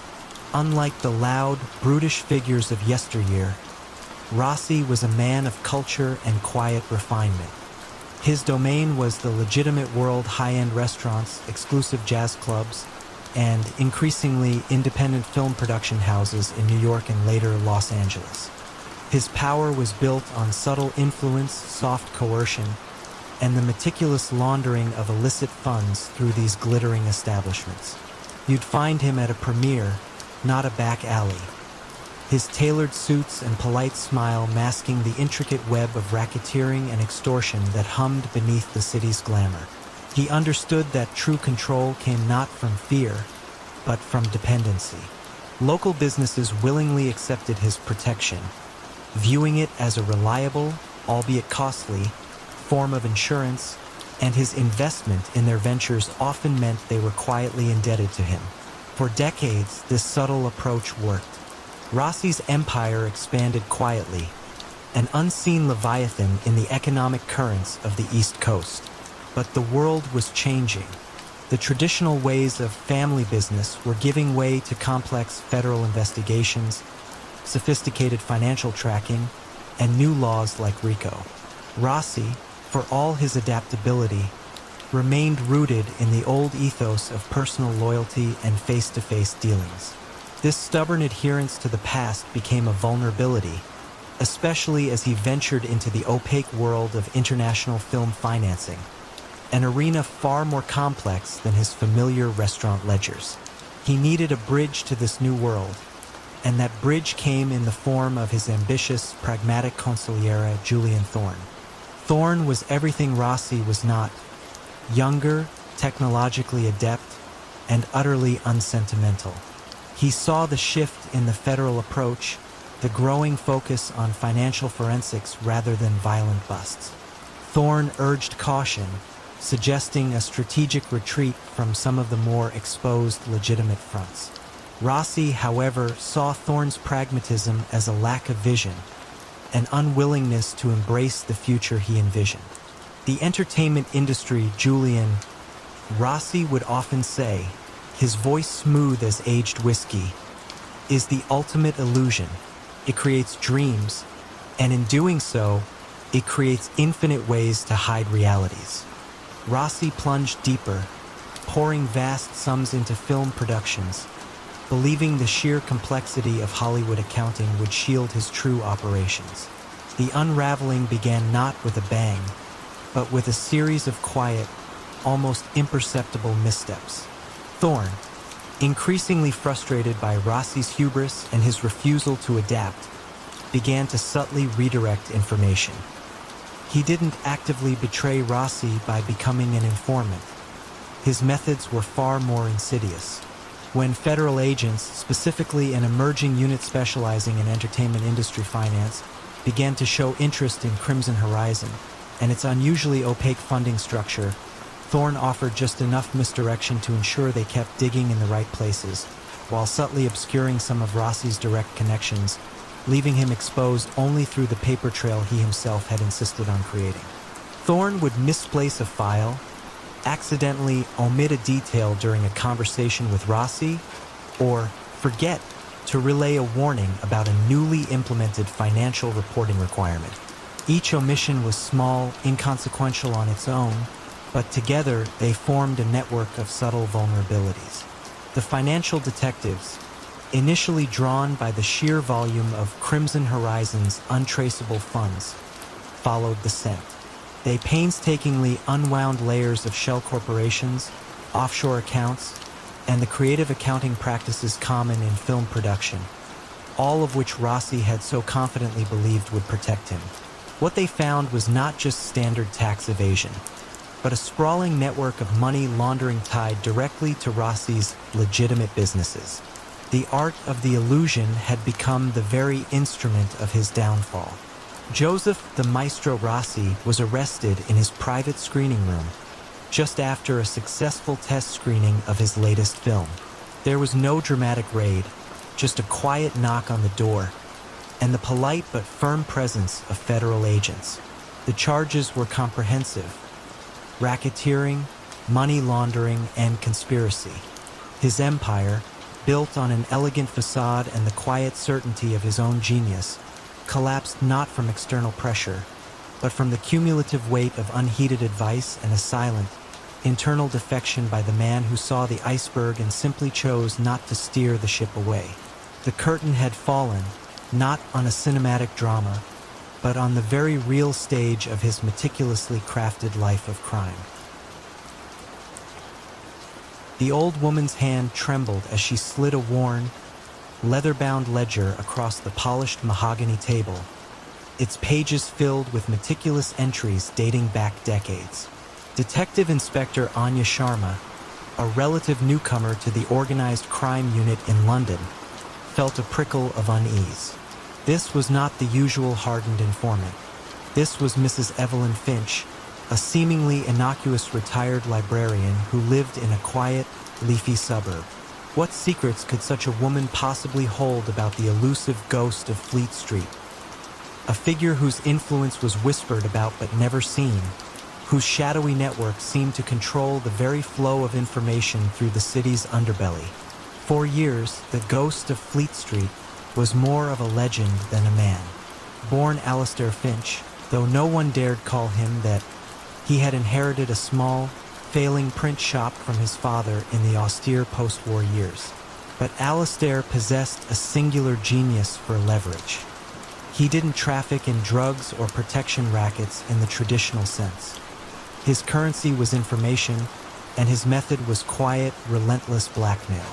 He knew every politician's secret, every judge's indiscretion, every financier's illicit dealings.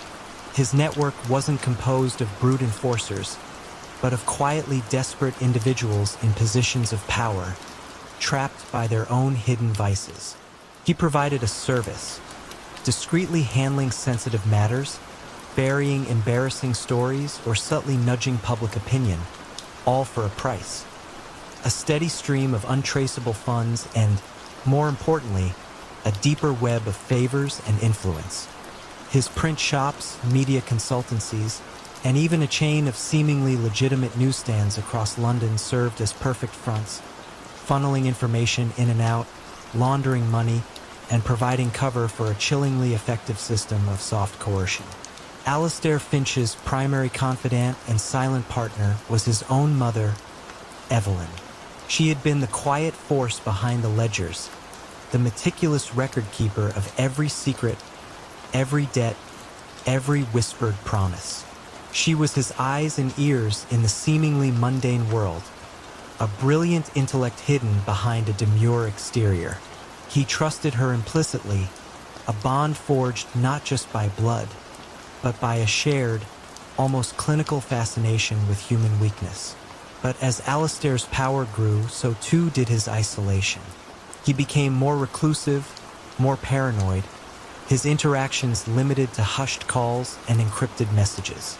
The pressure of maintaining his vast web of secrets began to take its toll, manifesting in increasingly erratic behavior and a cruel edge to his commands. He started to doubt everyone, even Evelyn, questioning her loyalty, scrutinizing her every move. He wasn't physically abusive, but his coldness, his intellectual dismissiveness, began to chip away at the formidable woman who had stood by him for so long. She saw him not as the clever son she once admired, but as a trapped, fearful man, consumed by the very darkness he wielded. The unraveling began subtly, a slow leak rather than a burst. It wasn't about money for Evelyn. It was about the crushing weight of secrets and the erosion of her son's humanity. She knew about Detective Inspector Sharma's quiet inquiries into the media consultancies, the faint whispers of irregularities in their financial filings. She also saw the deepening lines of fear and suspicion on Alistair's face, knowing it was only a matter of time before his paranoia turned fully on her. The ledger she presented to Sharma wasn't just a book of accounts. It was a key. It contained not only the intricate details of money laundering and hidden assets, but, more damningly, the precise dates, locations, and nature of the secrets that held prominent figures captive. It was a roadmap to every act of blackmail, every coerced decision, every whispered threat that had allowed Alistair to build his quiet empire. Detective Inspector Sharma, initially skeptical, found herself absorbed in Evelyn's methodical narrative. The old woman spoke with a detached calm, recounting decades of observations, of subtle manipulations, of the unseen threads that bound the city's elite to her son's will. She detailed how news stories were fabricated or buried, how sensitive documents were found or lost, and how financial transactions were laundered through a dizzying array of print advertising companies and public relations firms. The money wasn't flashy. It was simply absorbed into the legitimate business, making it incredibly difficult to trace. Alistair Finch, the ghost of Fleet Street, was apprehended not during a dramatic raid, but quietly at his secluded country estate while meticulously shredding documents. The weight of the ledger, filled with his mother's precise hand, was undeniable. The evidence was not just financial. It was a devastating narrative of psychological control, a cold, calculated dismantling of reputations and lives. His empire, built on the fragile foundation of human shame, crumbled when the one person who knew every secret decided, silently, to release them all. Evelyn Finch, the quiet librarian, had not sought revenge, but simply an end to the charade, pulling the last, crucial thread that unraveled the ghost's carefully constructed world. the hushed tones of the auction room, filled with the scent of old money and newer ambition, were suddenly broken by a single, sharp gasp. A small, unassuming painting, dismissed by most as a minor piece from a forgotten artist, had just sold for 10 times its estimated value, purchased by a newly established art collective with an untraceable offshore funding source. Agent Isabella "Izzy" Vargas, whose expertise lay in the subtle currents of the global art market, felt a chill. Was this anomaly a mere coincidence, or the first tremor of a sophisticated new wave of money laundering, hinting at the quiet, almost artistic methods of a shadow figure known only as the Curator? The Curator was not a name uttered in fear, but in awe, or perhaps a curious blend of both. Unlike the loud, territorial gangsters of the past, Marcus Thorne, as he was known in certain circles, operated entirely within the rarefied atmosphere of high art and antiquities. His realm spanned from exclusive galleries in Paris to private collections in Geneva, from discreet auction houses in New York to hidden warehouses in the free ports of Switzerland. Thorne didn't deal in drugs or protection. His empire was built on art forgery, stolen artifacts, and, most lucratively, using the opaque, high-value art market as a perfect conduit for international money laundering. His strategy was elegant. Inflate the value of a lesser piece through a series of shell transactions, then sell it legitimately at its new, inflated price, effectively washing millions through a single brushstroke. He understood that art was not just about aesthetics. It was a perfect vehicle for moving vast sums of money, untraceably, across borders. Thorne had an uncanny eye for art, a genuine appreciation that made him seem more like a discerning collector than a criminal mastermind. This passion was his greatest asset and, ultimately, his most subtle flaw. His right-hand man, a quiet, brilliant art historian named Dr. Elias Vance, managed the intricate logistics of authentication, movement, and the delicate dance of value manipulation. Vance was methodical, meticulous, and utterly loyal to Thorne, whom he genuinely respected as a visionary. However, the quiet friction began not with a disagreement, but with a burgeoning rivalry. Thorne had recently brought in a young, flamboyant art dealer named Antoine Dubois, a man with a sharp mind for market trends but little regard for the meticulous, almost scholarly approach that Vance valued. Dubois advocated for faster, riskier flips, less subtlety, and a wider, more visible network of transactions. Thorne, increasingly seduced by the promise of exponential growth and the public recognition that Dubois sought, began to sideline Vance's cautious advice. Vance, in turn, felt his expertise undervalued, his meticulous work dismissed as antiquated. The tension was palpable, though unspoken, in the hushed conversations over rare canvases and ancient scrolls. The unraveling began when Dubois, in an attempt to impress Thorne and establish his own dominance, engineered the auction of the seemingly insignificant painting that Izzy Vargas noticed. He had pushed for an unusually aggressive bidding strategy, driving up the price far beyond what was discreet, attracting precisely the kind of unwanted attention that Vance had always meticulously avoided. It was a deviation from Thorne's carefully cultivated, quiet methods, a visible splash in the usually placid waters of the art world. This single, highly suspicious transaction landed squarely on Izzy Vargas's desk. Vargas, with her background in art history and financial forensics, began to methodically trace the collective's funding, then the previous owners and the subtle, almost invisible digital fingerprints left by the transactions. She uncovered a pattern of similar high-value, low-reputation art sales across multiple continents, all linked by a series of shell companies with ever so slightly overlapping directorships and untraceable digital footprints. The network was vast, but the pattern was becoming clear. As the pressure mounted from the slow, relentless federal investigation, Thorne became increasingly agitated. He began to lash out, first at Dubois for his recklessness, then subtly at Vance for his perceived slowness. Vance, witnessing Du Bois's increasing influence and Thorne's escalating paranoia, realized his position was untenable. He had dedicated years to Thorne, but he would not be sacrificed for Du Bois's hubris. Quietly, meticulously, Vance began to organize the evidence that Izzy Vargas would need. He didn't turn informer.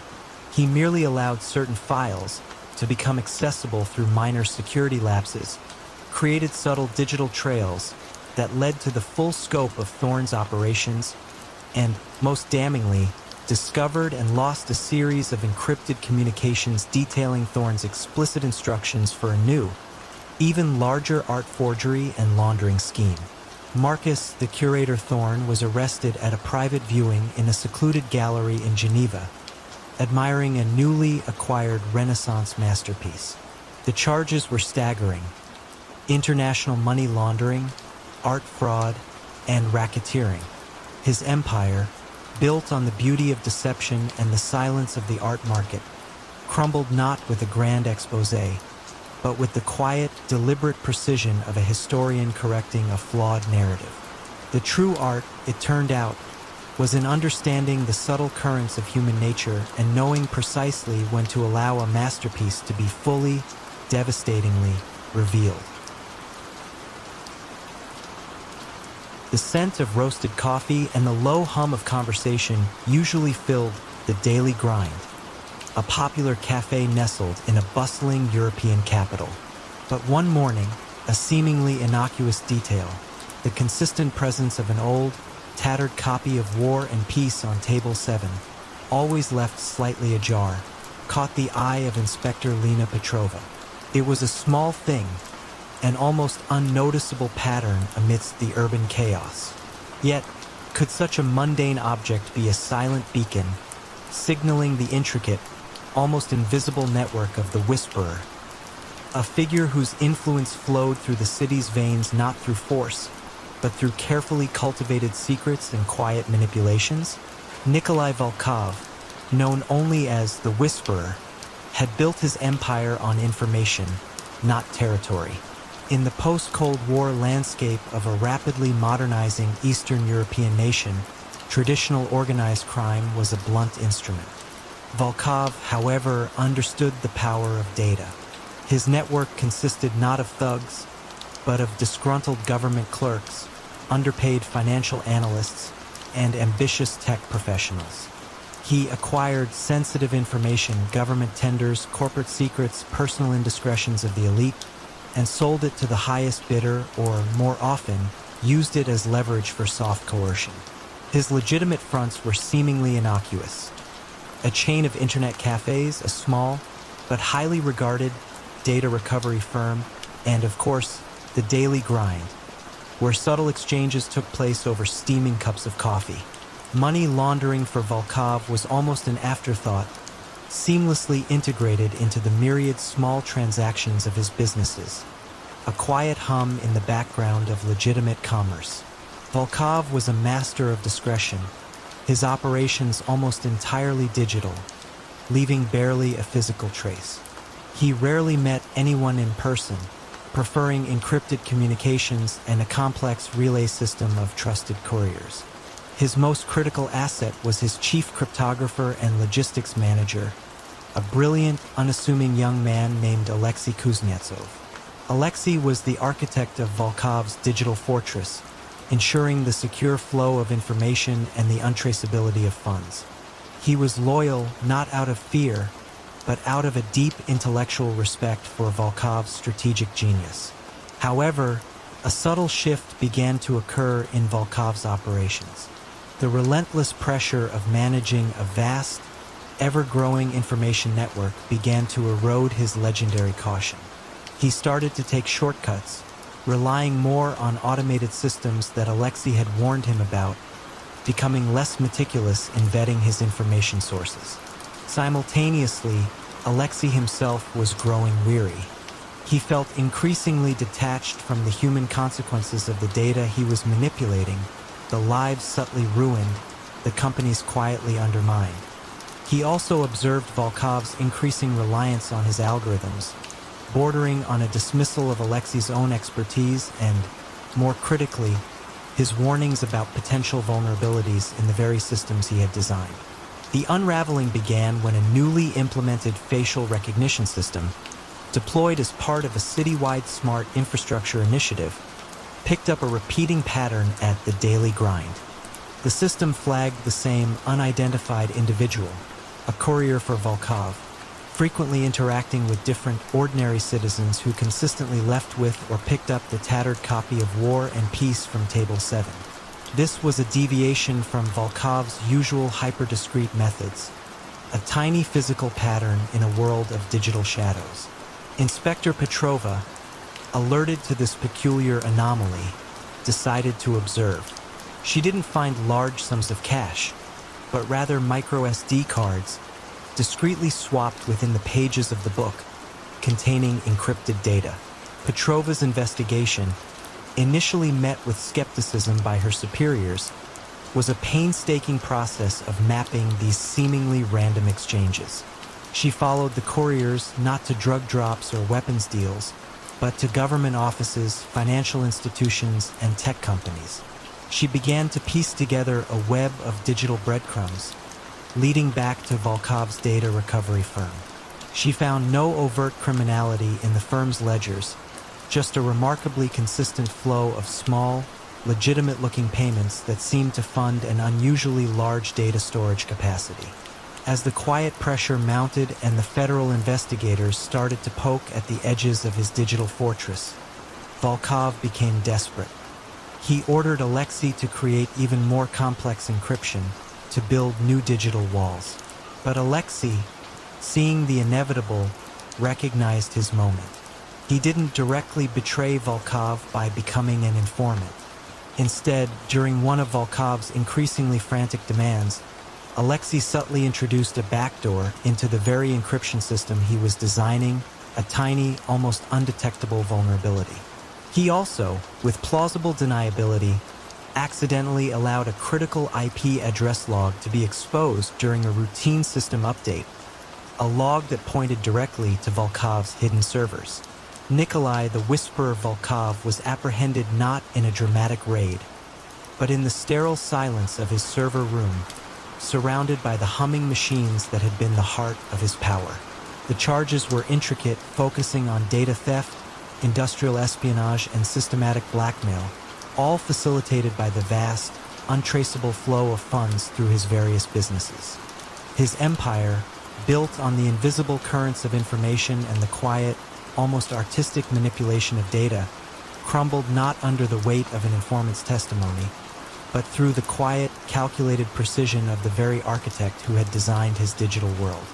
The tattered book on Table 7, it turned out, had indeed been a silent beacon, guiding the light into the deepest shadows of his making. The old fisherman, pulling up his nets in the pre-dawn mist off the coast of Sicily, found not the usual bounty of the sea, but a single, remarkably ornate antique compass, encrusted with barnacles, yet surprisingly intact. It seemed an odd relic for these waters, far from any known shipwreck. Could this seemingly random discovery be a silent yet profound clue to the vast, almost mythical wealth of the navigator? A man whose influence was said to extend across the Mediterranean, his empire built not on land, but on the shifting tides of illicit trade and quiet diplomacy? Don Luciano, the navigator Moretti, was a figure of quiet legend, his power rooted not in overt displays of force, but in a profound understanding of global maritime trade and human connections. Based out of a seemingly unremarkable shipping company in Palermo, Moretti's true domain was the sea itself. His network spanned from the bustling ports of North Africa to the quiet coves of the Greek Isles, from the bustling docks of Naples to the refined drawing rooms of Geneva. He controlled the flow of contraband rare earth minerals, high-end counterfeit goods, and, occasionally, even human cargo, moving it with an efficiency and discretion that baffled law enforcement for decades. His genius lay in logistics, in understanding currents both oceanic and political, and in cultivating a network of tacitly complicit port authorities, shipping magnates, and customs officials. Money laundering for Moretti was an art form, his illicit gains seamlessly interwoven into the complex, legitimate financial transactions of his global shipping and import-export businesses. Moretti's operations were almost entirely self-contained, a meticulously managed ecosystem where loyalty was absolute, enforced not by fear of violence, but by the quiet certainty of ruin. His most trusted confidant and the architect of his financial labyrinth was his younger cousin, Isabella Moretti. Isabella was a financial prodigy, educated in the finest European business schools, who had chosen to apply her formidable intellect to the family's clandestine affairs. She built the intricate web of shell corporations, offshore accounts, and seemingly legitimate investments in logistics and warehousing that made Luciano's empire appear impregnable. She was the one who could make millions disappear into the legitimate flow of global trade, leaving barely a ripple. However, a generational rift began to widen within the Moretti family. Luciano, with his old-world sensibilities, prioritized tradition, discretion, and the maintenance of a low profile. Isabella, on the other hand, saw opportunities for expansion, for leveraging new technologies, for diversifying into areas that Luciano considered too risky or too modern. She advocated for integrating more legitimate, publicly visible ventures, believing it would create an even thicker veil of respectability. Luciano, increasingly set in his ways, resisted, viewing her ambition as recklessness. He saw her growing influence as a potential threat to the very discretion he held paramount. The unraveling began when Isabella, frustrated by Luciano's resistance and sensing the shifting tides of global finance, subtly altered one of the family's most sacred unwritten rules: never to overinvest in a single, easily identifiable, legitimate venture. She quietly poured a significant, disproportionate amount of laundered capital into a single, high-profile luxury yacht manufacturing company in a neutral European country. She believed the sheer scale and complexity of the venture would offer impenetrable cover. However, this company, precisely because of its high profile and sudden, unexplained growth, attracted the notice of a new multinational task force specifically targeting large-scale maritime financial irregularities. The discovery of the antique compass, an item linked to a centuries-old Sicilian maritime legend and coincidentally to a specific, almost forgotten family legend of the Morettis, also subtly drew attention to the area. While not direct evidence, it added a layer of historical intrigue that spurred investigators to dig deeper into the region's shipping networks. The task force, led by a quiet, persistent investigator named Inspector Duval from Europol, began to meticulously trace the sudden influx of capital into the yacht company. They didn't find traditional drug money trails. Instead, they found an incredibly complex, almost artistic pattern of money flowing through obscure holding companies registered in island nations, then through a series of art acquisitions, finally pooling into the yacht manufacturer. The sheer volume and the unusual nature of the investments were the red flags. As the quiet pressure mounted and the task force began to close in, Luciano, now deeply paranoid, started to turn on Isabella. He accused her of recklessness, of betraying his trust, of bringing unwanted attention to the family. He began to demand increasingly desperate measures to obscure the paper trail, measures that Isabella knew were futile and would only expose them further. Isabella, realizing Luciano's actions would eventually lead to their mutual ruin, made a calculated decision. She didn't inform in the traditional sense. Instead, during a frantic late-night meeting with Luciano, she subtly, almost imperceptibly, forgot to properly encrypt a crucial set of financial ledgers when she sent them to a backup server.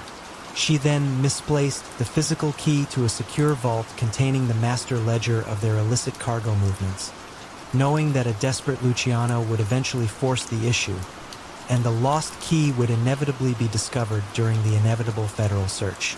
Don Luciano, the navigator Moretti, was apprehended not on the high seas, but in his opulent office overlooking the port of Palermo, amidst maps and shipping manifests. The charges against him were extensive: international money laundering, conspiracy, and operating an unregistered shipping conglomerate involved in illicit trade. His empire, built on the shifting tides of global commerce and the quiet certainty of his own untouchability, crumbled not from an external attack, but from the quiet, almost imperceptible hand of the very architect who had designed its intricate financial charts. The antique compass, a symbol of his family's maritime heritage, had, in a strange twist of fate, marked the true north of his quiet, yet devastating, downfall. The flickering neon sign of the Blue Note, a seemingly innocuous jazz club in the heart of Chicago, cast long, distorted shadows onto the wet pavement one late autumn night. Inside, the smooth improvisation of a saxophone wailed, yet beneath the music, a subtle discord was playing out. Detective Miles Corbin, nursing a lukewarm coffee across the street, noted the unusual frequency of late-night inventory deliveries, crates arriving after hours, far too heavy for mere liquor bottles. Could this quiet, rhythmic comings and goings be the unseen pulse of the conductor, a shadowy figure whose influence orchestrated not just music, but the subtle, systematic control of the city's underground economy through seemingly legitimate entertainment? Elias, the conductor Thorne, was a different breed of criminal. He operated not with brute force, but with a refined sense of theatricality and an almost invisible hand. His domain was the city's nightlife. Jazz clubs, speakeasies that had quietly endured prohibition, and later, a network of seemingly legitimate entertainment venues. He didn't run traditional rackets. Instead, he controlled the flow of high-end, untaxed luxury goods, rare spirits, exotic cigars, and occasionally smuggled art through his venues, using them as discreet distribution hubs. His power was built on soft coercion, offering exclusive booking opportunities, favorable loan terms, and protection that no establishment dared refuse. This ensured a steady, untraceable flow of money into his coffers, laundered through inflated bar tabs, phantom talent fees, and the labyrinthine accounting of entertainment businesses. The violence was always just offstage, a whispered possibility, never a direct threat. Thorne was a connoisseur of performance, not just on stage, but in every aspect of his life. His primary enforcer and logistics manager was a former boxer named Vincent "Vinny" Gallo, a man of quiet strength and unwavering loyalty. Vinny handled the physical movement of goods, the persuasion of reluctant club owners, and the general maintenance of Thorne's carefully constructed illusion of legitimate enterprise. He trusted Thorne implicitly, believing in the conductor's vision of a new, more elegant form of criminal enterprise. However, the quiet friction began not with a betrayal, but with a cultural clash. Thorne, ever the artist, began to lose interest in the mundane details of his illicit trade. He became obsessed with expanding his legitimate entertainment empire, dreaming of opening a grand, opulent theater, a true monument to his refined taste. This obsession led him to take increasingly reckless risks, pouring vast amounts of illicit funds into highly visible, capital-intensive projects. Vinny, a man of practicalities and shadows, grew increasingly uncomfortable. He saw Thorne's ambition as a dangerous departure from their core principle of discretion. He warned against the Grand Theater, arguing it would draw too much attention, too much scrutiny. Thorne, however, dismissed Vinny's concerns as small-minded, viewing his loyalty as simplistic rather than strategic. The unraveling began subtly, a faint off-key note in the conductor's carefully orchestrated symphony. The repeated late-night inventory deliveries at the Blue Note caught the eye of Detective Miles Corbin, who specialized in financial anomalies within seemingly legitimate businesses. He noticed the pattern of these heavy crates moving between Thorne's various establishments and then, strangely, out to private residences of wealthy individuals who were not typically associated with bulk liquor purchases. He began to trace the financial trails, not looking for direct illicit payments, but for the unusual volume of legitimate-looking transactions that masked the movement of untaxed goods. Corbin's investigation was a slow burn, meticulously documenting the flow of talent fees to phantom artists, the inflated costs of club renovations, and the strangely high security expenses that seemed to correlate with the movement of these heavy crates. He also noticed that the revenue generated by these clubs didn't quite align with the sheer volume of inventory moving through them, suggesting a significant portion was never declared. As the quiet pressure mounted and the federal financial investigators began to circle, Thorne became increasingly erratic. His artistic temperament turned into a volatile impatience. He lashed out at Vinny, accusing him of lacking vision, of failing to appreciate the scale of the empire he was building. He demanded that Vinny find new, faster ways to move money, to obscure the burgeoning legitimate empire from any scrutiny, pushing Vinny to expose himself in ways he had always avoided.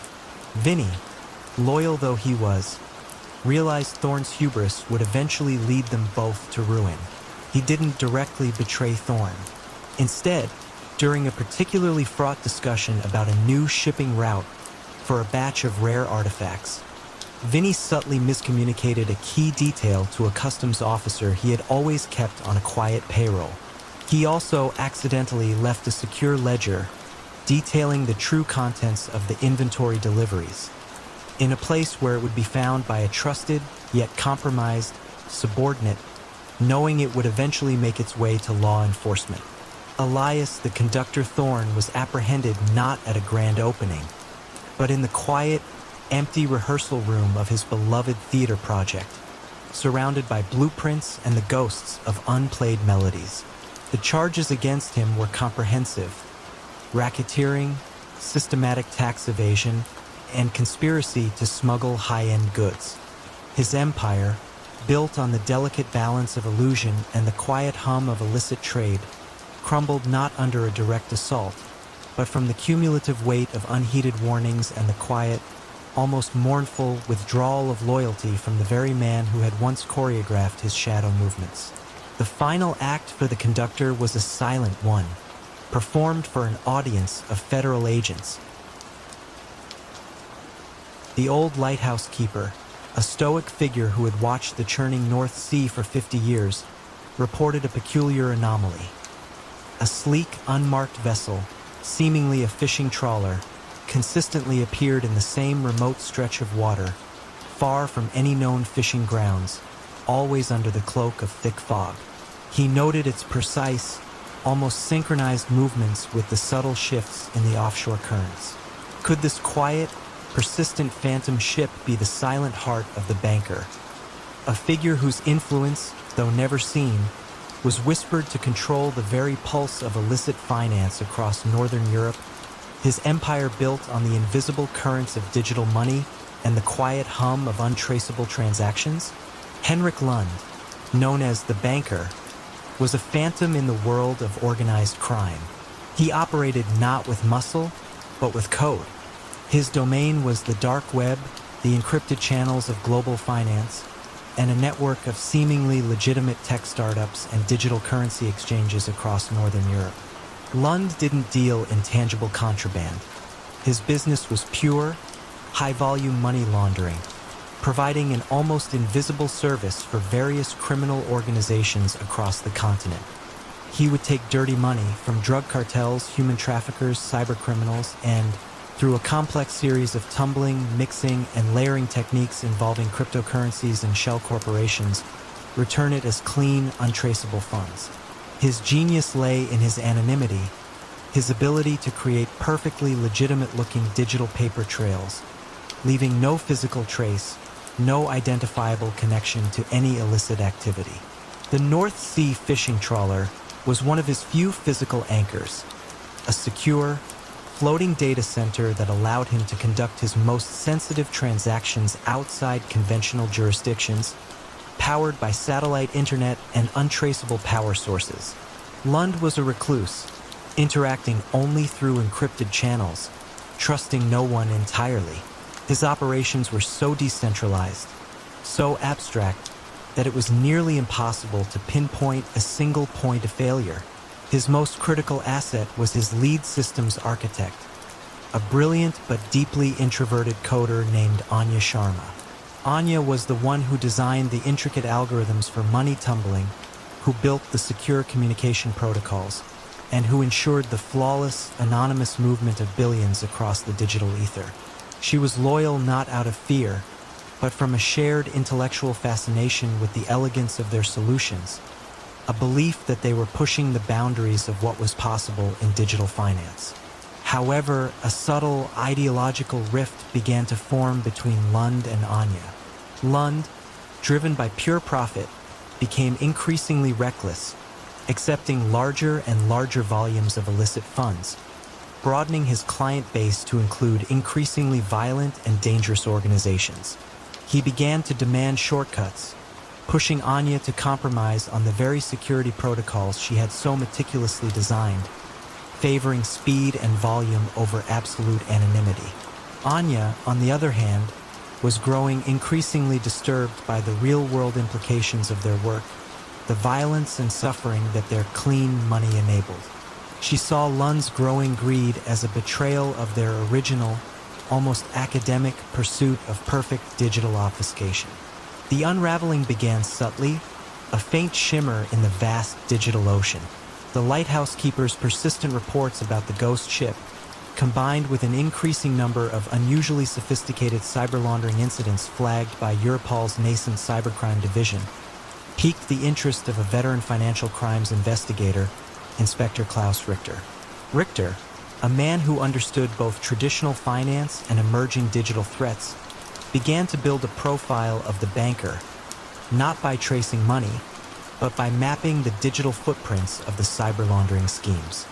He noticed a common, almost artistic signature in the code used for the most complex transactions, a unique digital fingerprint. Richter's investigation was painstaking, a deep dive into the almost infinite ocean of financial data. He didn't look for a smoking gun. He looked for patterns, for anomalies in the digital noise. He noticed the sudden, untraceable spikes in activity from the specific regions where the ghost ship was sighted, a correlation that seemed too precise to be mere coincidence. He realized that the digital money trails, though incredibly complex, always seemed to originate or terminate through a series of offshore digital currency exchanges that shared subtle, almost imperceptible, infrastructural similarities. As the quiet pressure mounted and Richter's team began to probe the outer layers of Lund's digital empire, Lund became increasingly paranoid. He pushed Anya harder, demanding new, even more impenetrable layers of encryption, demanding that she disappear any potential digital traces. But Anya, realizing Lund's actions were becoming desperate and would eventually lead to their exposure, made a critical, quiet decision. She didn't become an informant in the traditional sense. Instead, during a frantic late-night demand from Lund for a new, unbreakable encryption key for a massive upcoming transfer, Anya subtly, almost imperceptibly, embedded a series of debug codes and a hidden kill switch into the core algorithm. She then accidentally left a single, encrypted metadata file accessible on a seemingly disconnected server, a file that, when decrypted by Richter's team, would reveal the precise GPS coordinates of the floating data center. Henrik the banker Lund was apprehended not in a dramatic raid, but quietly, aboard his floating data center in the middle of the North Sea, surrounded by the humming servers that had been the heart of his unseen empire. The charges against him were unprecedented. Operating a transnational money laundering syndicate, conspiracy to commit cyber fraud, and aiding and abetting numerous international criminal organizations. His empire, built on the invisible currents of digital finance and the quiet certainty of his own anonymity, crumbled not under the weight of an informant's testimony, but through the quiet, precise intervention of the very architect who had designed his digital world. The silent, persistent ghost ship had finally been unmasked, revealing the true scale of the banker's shadowy domain. The old, ornate clock tower in the city square, a landmark that had stood for centuries, suddenly stopped at precisely midnight. It was a minor malfunction, easily dismissed as a quirk of aging machinery. Yet, for Superintendent Eleanor Vance, a veteran detective in a sprawling metropolitan police force, it felt like more than just a coincidence. This very clock tower was the silent anchor for the watchmaker, a shadowy figure whose influence was said to permeate the city's highest echelons. His empire built not on overt crime, but on the precise, meticulous timing of information, influence, and the quiet blackmail of the powerful. Could the sudden stillness of time itself be a subtle signal of disruption in an otherwise perfectly ordered world? Silas, the watchmaker Croft, was a master of precision and leverage. He didn't run traditional criminal rackets. His business was the subtle manipulation of time, information, and people. His legitimate front was Timeless Horology, a prestigious, seemingly innocuous antique clock and watch repair shop nestled in a quiet, exclusive district. But within the shop's meticulously organized chaos, and deep within its hidden workshops, lay the heart of his true enterprise. Croft acquired sensitive information from city contracts, zoning permits, upcoming infrastructure projects, and the personal lives of influential figures, and then used it to subtly nudge events to ensure that certain businesses won bids, that specific properties were rezoned, or that inconvenient investigations simply faded away. His network wasn't made of muscle, but of quietly indebted politicians, city planners, and even journalists, all caught in a web of carefully timed revelations or suppressions. Money laundering for Croft was seamless, woven into the astronomical prices of rare antique timepieces, and through the quiet consulting fees associated with his urban development advisories. Croft was a man of routines, a creature of precise habits. His entire life was governed by the rhythm of clocks and the predictable nature of human ambition. His most trusted confidant and the keeper of his vast, intricate web of information was his grandniece, Clara Jenkins. Clara was a brilliant archivist, a young woman with a photographic memory and an uncanny ability to cross-reference disparate pieces of data. She maintained the physical and digital archives of Croft's empire, ensuring that every secret, every favor, every lever of influence was meticulously cataloged and retrievable at a moment's notice. She admired Croft's intellectual prowess, the sheer elegance of his silent control. However, a quiet ideological divide began to emerge between Croft and Clara. Croft, with his old-world sensibilities, believed in absolute, centralized control, keeping all information under lock and key. Clara, on the other hand, saw the increasing risks of such a bottleneck. She advocated for a more decentralized system, for subtle redundancies, and for leveraging newer, less traceable digital methods for information dissemination and money flow, arguing it would make their operations more resilient. Croft dismissed her ideas as naive, a betrayal of the meticulous, hands-on control he prided himself on. He became increasingly dismissive of her warnings about digital vulnerabilities, convinced that his analog world was impenetrable. The unraveling began when the old clock tower stopped. It wasn't just a random event. It was a deliberate act of sabotage, a subtle glitch orchestrated by a rival who knew Croft's almost superstitious reliance on its consistent operation. The stoppage, though minor, created a cascade of small delays in Croft's meticulously timed information releases, causing ripple effects in several sensitive city projects. This minor disruption, unusual for an operation known for its absolute precision, caught the attention of Superintendent Eleanor Vance, who had long suspected a hidden hand in the city's seemingly random political and economic shifts. Vance's investigation was a slow, methodical assembly of disparate data points. She started tracking anomalies in property development, sudden shifts in voting patterns in city council meetings, and unusually suppressed news stories. She found no overt links to violence or traditional crime, but an overwhelming pattern of advantageous timing, of insider knowledge leveraged with uncanny precision. Her focus turned to timeless horology, not because of direct evidence, but because of its central, almost symbolic location and the odd, almost ritualistic movements of various city figures in and out of the unassuming shop. As the quiet pressure mounted and Vance's team began to build a circumstantial case around the sheer statistical improbability of Croft's continuous good fortune, Croft became increasingly agitated. He pushed Clara harder, demanding that she find the source of the glitch and demanding increasingly desperate, visible acts of influence to regain control. But Clara, seeing the inevitable collapse of an empire built on an outdated system, and weary of Croft's escalating paranoia and dismissal of her expertise, made a quiet, definitive choice. She didn't inform directly. Instead, during a frantic late-night demand from Croft to erase a crucial set of compromising files, Clara subtly altered the data, corrupting them just enough to render them useless to Croft, but leaving them recoverable by a sophisticated forensic team. She also misplaced a specific, seemingly innocuous antique watch, one that contained a tiny, hidden microphone recording Croft's most damning conversations for years, knowing it would eventually be found during a raid. Silas, the watchmaker Croft, was apprehended not in a dramatic confrontation, but quietly, in his antique shop, surrounded by the ticking mechanisms of his life's work. The charges against him were complex: systemic blackmail, corruption, and financial fraud through illicit influence.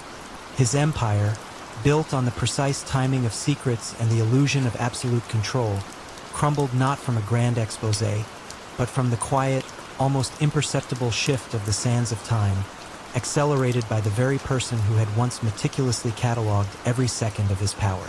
The old clock tower remained stopped, a silent testament to the watchmaker's ultimate, unraveling lack of control. The faint scent of old books and dust usually filled the grand reading room of the city's most prestigious university library. But one brisk morning, a subtle anomaly caught the attention of Dr. Eris Thorne, a visiting professor of ancient languages. A single, leather-bound volume of obscure Latin texts, always found open to the same blank page in the reserved section, despite no apparent borrower. It was a minuscule detail, yet for Thorne, whose true calling was a quiet, deep-seated passion for patterns in human behavior, it felt like a silent, deliberate signal. Could such an innocent object be the unseen conduit for the scribe, a figure whose influence was whispered to control the very narratives of the city's power elite? His empire built on the quiet falsification of history and the systematic manipulation of public memory? Elias the scribe Vance was a scholar, a man of profound intellect who understood that power in the modern age lay not just in controlling wealth or force, but in shaping information. His legitimate front was Vance Historical Archives, a highly respected, seemingly invaluable consultancy for historical research and genealogical services.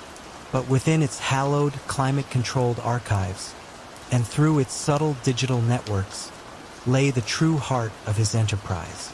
Vance acquired sensitive documents, old wills, land deeds, academic records, even personal diaries, and then, through a meticulous process of forgery, subtle alteration, and strategic rediscovery, he rewrote histories, legitimizing dubious claims to wealth, discrediting political opponents, or quietly reshaping public perception to favor his clandestine clients. His network wasn't built on fear, but on the quiet desperation of individuals seeking to sanitize their pasts or secure their futures. Money laundering for Vance was an elegant process, woven into the astronomical research fees for complex historical projects, the acquisition costs for rare documents, and the consulting fees for his reputation management services. Vance was a recluse, a man who preferred the company of dusty tomes to the clamor of the modern world.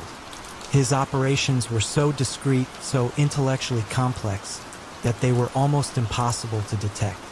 His most critical asset was his chief archivist and digital forger, a brilliant, unassuming young woman named Lena Morozov. Lena was the one who meticulously altered documents, who created perfectly authentic-looking digital copies of falsified records, and who ensured the seamless integration of these fabricated histories into legitimate databases. She was loyal not out of fear, but from a profound intellectual respect for Vance's genius, a shared fascination with the power of narrative. However, a quiet ethical conflict began to simmer within Lena. Vance, driven by the intellectual challenge and the sheer profit, became increasingly audacious, accepting commissions that involved rewriting significant historical events, essentially erasing truth on a grand scale. He pushed Lena to compromise on the very historical integrity she held sacred, favoring speed and volume over absolute authenticity.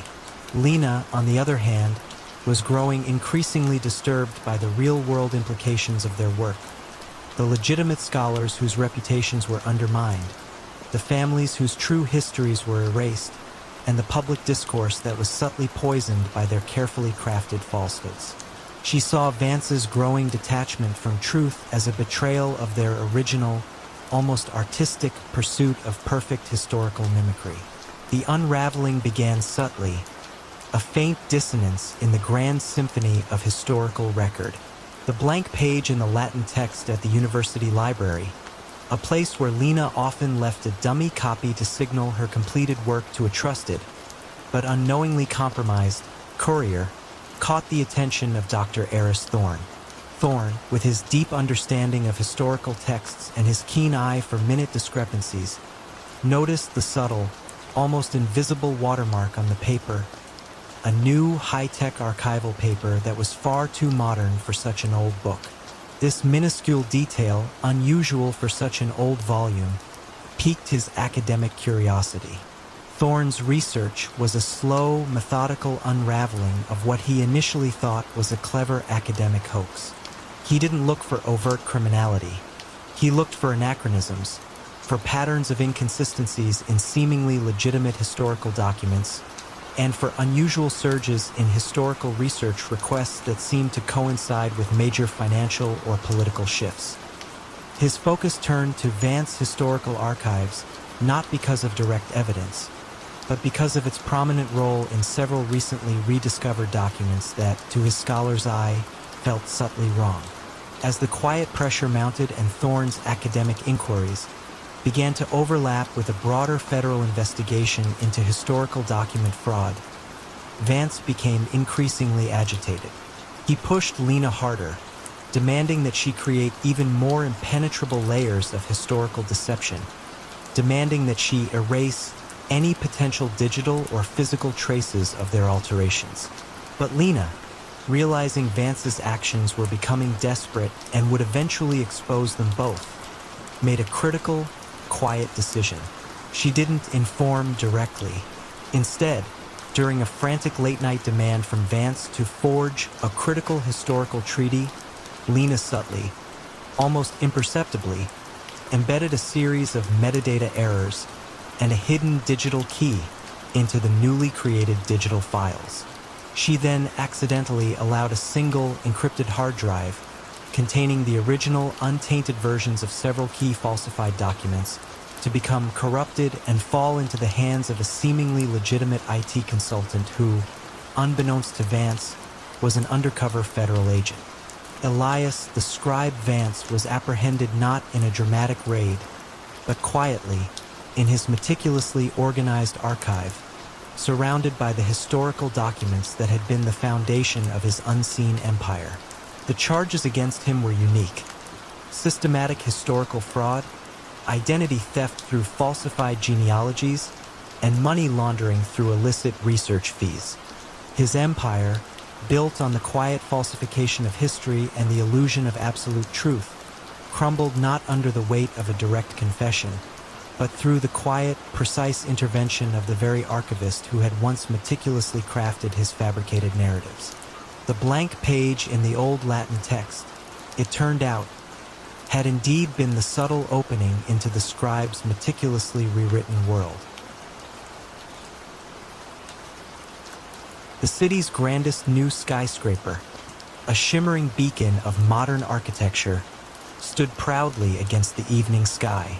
Yet, a peculiar detail caught the attention of Detective Inspector Anya Sharma, whose expertise lay in the subtle, often unseen, movements of vast sums of capital.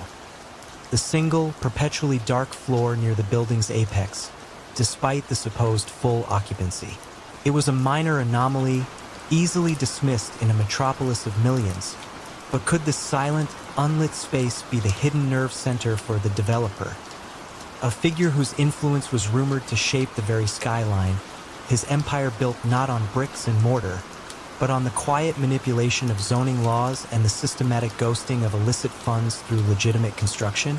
Anton Volkov, known as the developer, was a man of ambition, his vision for the city reaching higher than any building. He operated not with overt threats, but with the quiet promise of immense profit and the subtle wielding of influence. His legitimate front was Zenith Holdings, a rapidly expanding real estate development firm responsible for some of the city's most prestigious projects.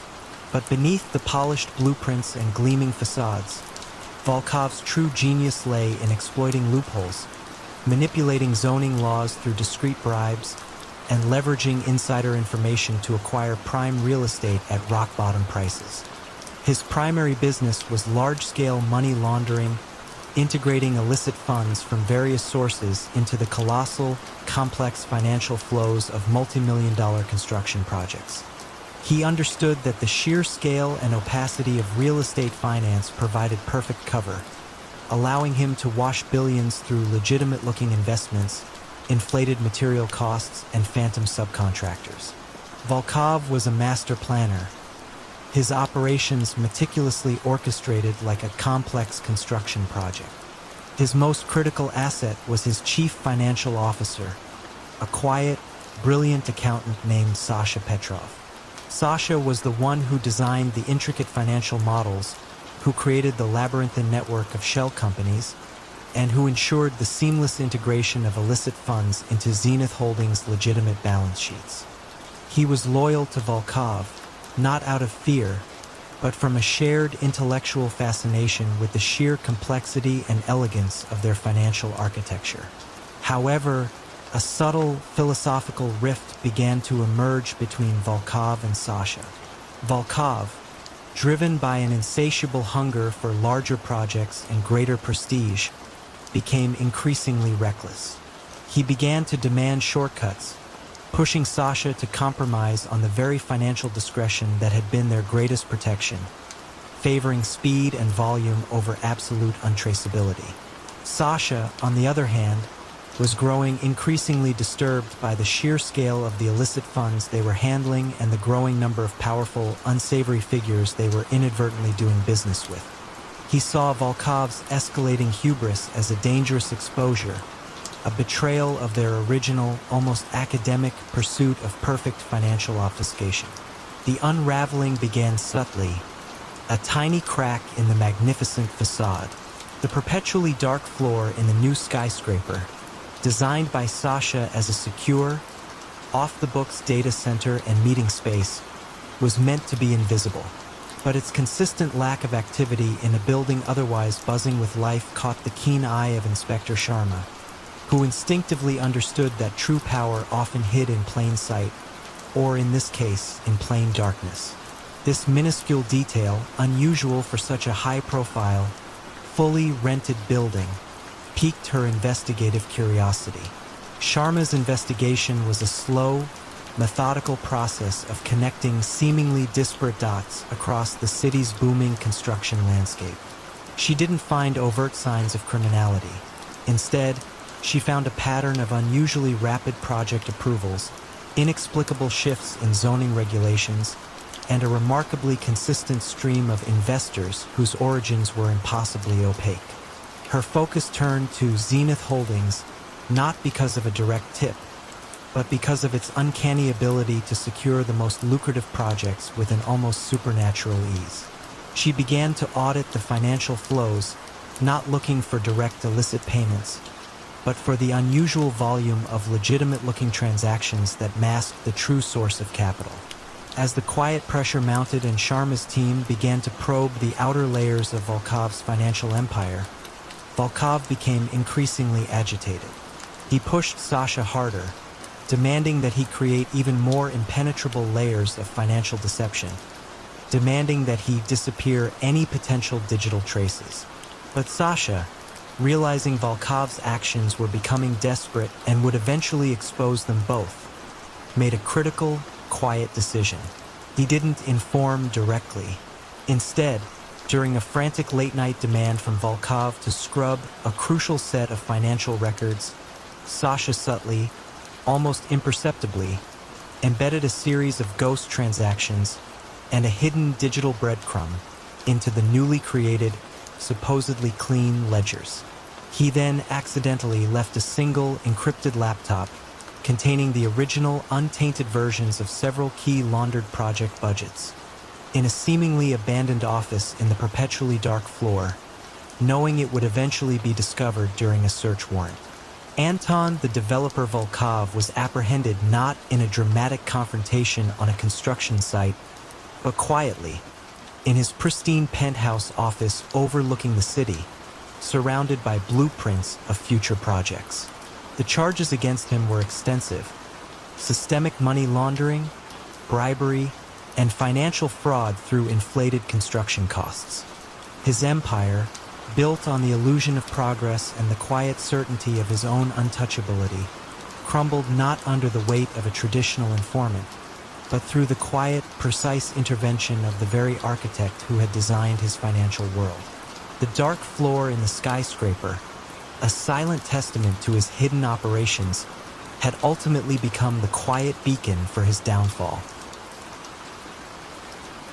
A single, misplaced decimal point in a customs form.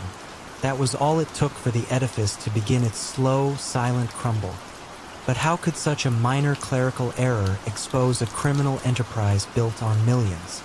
In the heart of bustling New York City, circa 1958, stood the unassuming facade of Finch & Sons Silk Imports. To the casual observer, Alistair Finch was a man of impeccable taste and shrewd business acumen, known for his exquisite silks imported from the Far East. His office, a sanctuary of hushed conversations and the soft rustle of fine fabrics, exuded an air of old-world respectability. Yet, beneath this polished veneer, Finch & Sons was a meticulously crafted conduit for an extensive money laundering operation, a vital artery for a powerful syndicate that preferred whispers to shouts and ledgers to brute force. Alistair had built his empire on quiet coercion and an uncanny ability to identify vulnerabilities.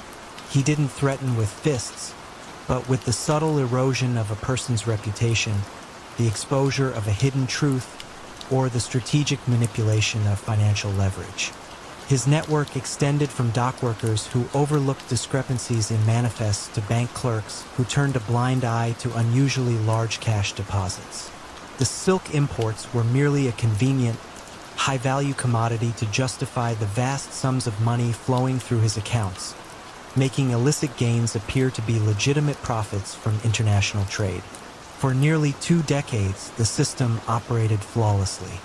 Funds moved from illicit ventures, illegal gambling dens, discreet blackmail schemes targeting influential figures, and underground loan sharking operations through a labyrinth of shell corporations and offshore accounts, before finally re-emerging as revenue from Finch & Sons. The syndicate valued Alistair for his discretion and ingenuity, his capacity to transform dirty money into clean capital without drawing undue attention. He was an artist of obfuscation, his canvas the complex tapestry of international finance. The first tremor in this seemingly unshakable structure came not from a rival gang or an aggressive police raid, but from a new, exceptionally meticulous auditor at the Treasury Department a man named Arthur Vance. Arthur was not interested in grand conspiracies. He was driven by a quiet, almost obsessive attention to detail. He saw numbers not just as figures, but as stories. And the story told by Finch and Sons' meticulously balanced books, while appearing perfect on the surface, had a peculiar rhythm that struck him as just slightly off. It began with the discrepancy of the decimal point, a minuscule error on a declaration for a shipment of raw silk from Hangzhou. It was quickly corrected, almost dismissed, but it piqued Vance's curiosity. Why was such a high-value commodity declared with such a basic error, and why did the corrected figures, when cross-referenced with global market prices for that specific grade of silk, seem marginally inflated? He dug deeper, not with suspicion, but with a methodical desire for absolute accuracy. Vance spent weeks poring over Finch and Sons' historical records, noticing subtle patterns. Unusual shipping routes for certain types of silk that defied economic logic, slight overestimations in declared weight that, when compounded, accounted for significant differences, and payments routed through seemingly unrelated holding companies in countries with opaque financial regulations. Each discovery was a loose thread. Alastair, initially unconcerned, found himself increasingly unnerved by the persistent, polite inquiries from Vance's office. The questions weren't accusatory, merely inquisitive, yet they drilled deeper than any law enforcement agency had ever managed. The true moment of unraveling arrived not with an arrest, but with a quiet, persistent phone call. Vance had uncovered a pattern of identical, small, recurring payments from a shell company linked to Finch and Sons to a series of seemingly unrelated, small-town bakeries and laundromats across the country. These businesses, on their own, were insignificant, but collectively, their cash flow, when traced back, perfectly mirrored the missing funds from various illicit operations Vance had incidentally cross-referenced from unrelated investigations. It was a classic smuffing operation, broken down into tiny, undetectable transactions, but Alastair's intricate network had relied on its sheer scale to remain hidden. Vance's persistent scrutiny had revealed the mosaic beneath the single, corrected decimal point. Alastair Finch was never publicly paraded as a notorious gangster. His fall was as understated as his rise. Facing an incontrovertible mountain of financial evidence meticulously compiled by Vance, and realizing the syndicate could no longer afford the scrutiny he was attracting, he made a quiet deal. He was offered a reduced sentence in exchange for providing details on the deeper financial structures of the organization, a strategy of quiet defection to preserve what little remained of his world. His empire didn't collapse in a hail of gunfire, but in the sterile silence of a federal conference room, dismantled by the methodical click of an auditor's pen, proving that sometimes the most dangerous weapon is not a bullet, but an uncompromising commitment to detail. A long-lost Peter Bruegel the Elder painting, thought incinerated in a Berlin library fire during World War II, suddenly reappeared in a discreet private collection in Geneva, authenticated by several reputable, if somewhat surprised, art historians. Yet, why did Professor Eleanor Vance, a leading authority on Northern Renaissance art, feel a distinct chill, a nagging sense that something profoundly beautiful was also profoundly wrong? In the hushed, almost monastic quiet of a hidden London studio, Elias Thorne, known only as the Artisan in the most exclusive and illicit art circles, meticulously added the finishing touches to what he considered his magnum opus. For over 2 decades, Elias had been the phantom limb of the art world, a master forger whose works were so meticulously crafted, so utterly convincing, that they often fooled the most discerning eyes and even advanced scientific analyses. He didn't steal, he created. His genius lay not just in replicating brushstrokes or pigments, but in understanding the soul of a painting, the subtle decay of age, the faint dust of centuries.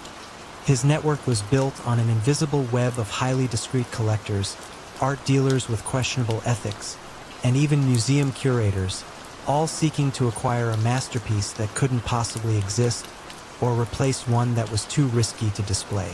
Elias's method was less about grand heists and more about intellectual supremacy. He delved into historical archives, studying not just an artist's technique but their materials, their habits, the very climate of the era in which they worked. He sourced period canvases, aged them in controlled environments, and recreated pigment mixtures with chemical precision that bordered on alchemy. His crimes were of the mind, a silent challenge to the established order of authenticity. He would often create a lost masterpiece, arrange for its discovery in some obscure attic or forgotten vault, and then facilitate its sale to an eager, unsuspecting buyer, thereby injecting perfectly laundered funds into the syndicate's coffers, all under the guise of legitimate art transactions. The Bruegel, depicting a vibrant, chaotic village festival, was a testament to his skill. He had chosen this particular painting precisely because it was widely believed to be destroyed, making its reappearance a sensation that would naturally bypass many layers of suspicion. He had spent years researching the painting's original creation, its materials, the specific nuances of Bruegel's later period. The plan for its discovery was intricate, involving a dilapidated Swiss chalet and a fabricated will. Professor Eleanor Vance, called in as a tertiary authenticator for the Bruegel, was initially captivated. The painting breathed with the spirit of the old master. Yet, as days turned into weeks of intense scrutiny, a whisper of unease began to echo in her mind. It wasn't anything obvious, no glaring anachronism, no crude brushstroke. It was far more subtle, a feeling almost akin to synesthesia, where one sense experiences something typically associated with another. The painting felt too perfect. The unraveling began with a tiny, almost imperceptible detail. Eleanor had always held a particular fascination for Bruegel's use of color, especially his blues. She recalled a highly obscure, recently translated 16th century Flemish merchant's ledger that contained a passing reference to the specific mineral source for the azure pigment Bruegel favored in his later works, a unique or from a now collapsed mine in the Tyrolean Alps, known for its specific trace elements. The blue in the Bruegel she was examining, while visually flawless and chemically consistent with period pigments, carried an almost imperceptible vibrational difference, a resonance that only her unparalleled knowledge of that minute historical detail could even register. The specific trace mineral signature, when she finally managed to run a microscopic spectroscopic analysis in secret, simply wasn't quite right for the specific Tyrolean source. It was from a period-appropriate but different source. Eleanor didn't immediately alert the authorities.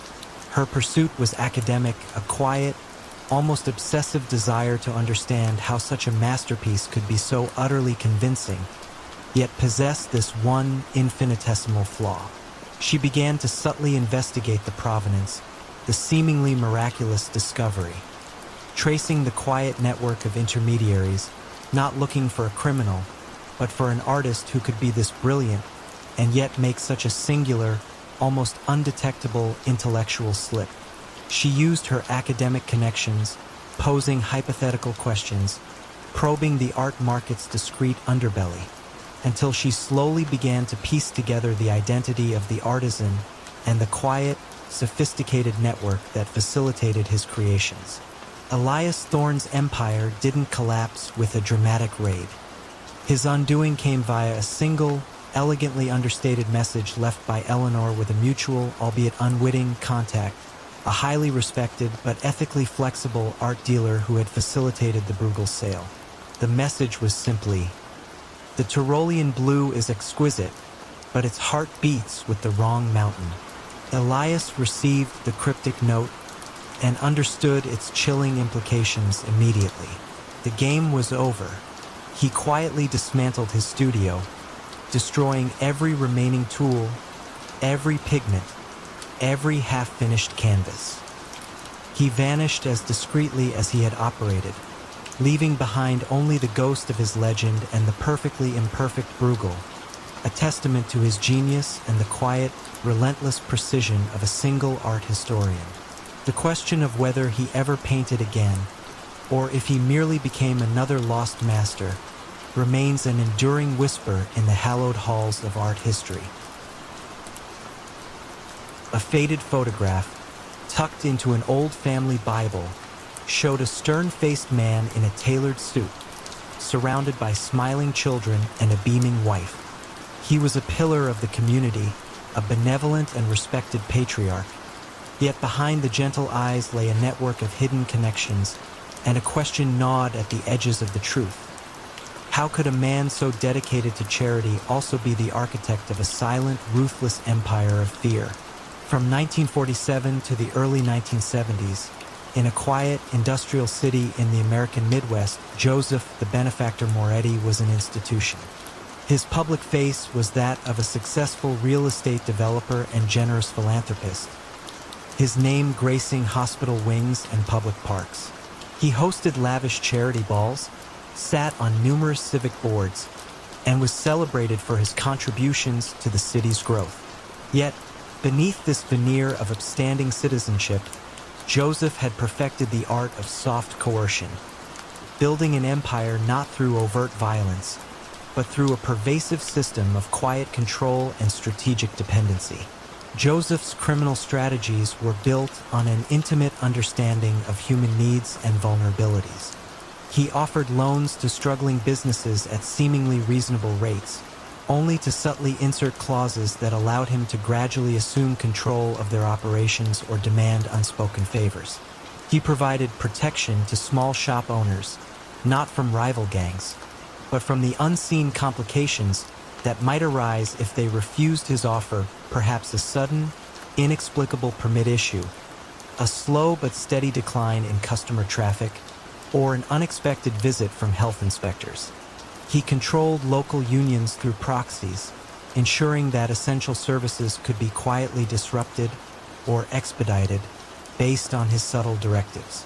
This wasn't racketeering in the traditional sense.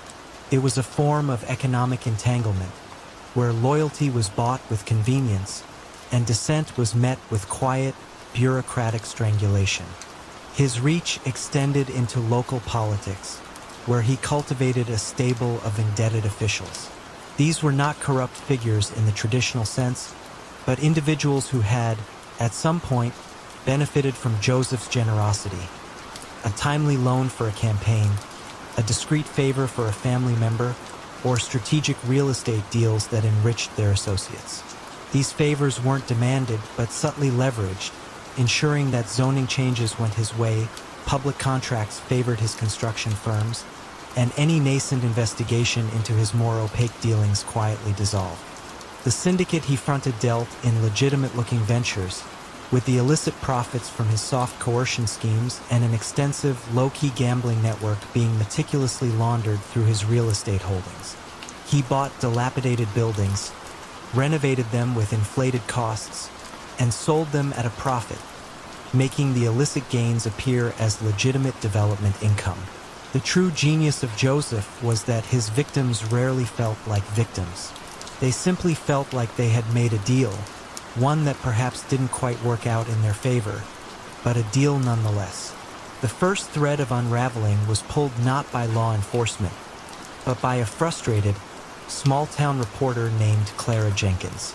Clara was working on a series about local economic development, and she kept encountering the same name, Joseph Moretti, linked to nearly every major project, every significant loan, and every charity drive.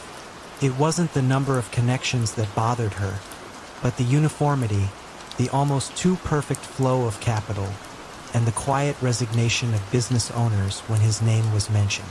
She heard whispers of problems that seemed to disappear after a meeting with Joseph, of small businesses that withered after refusing a helping hand.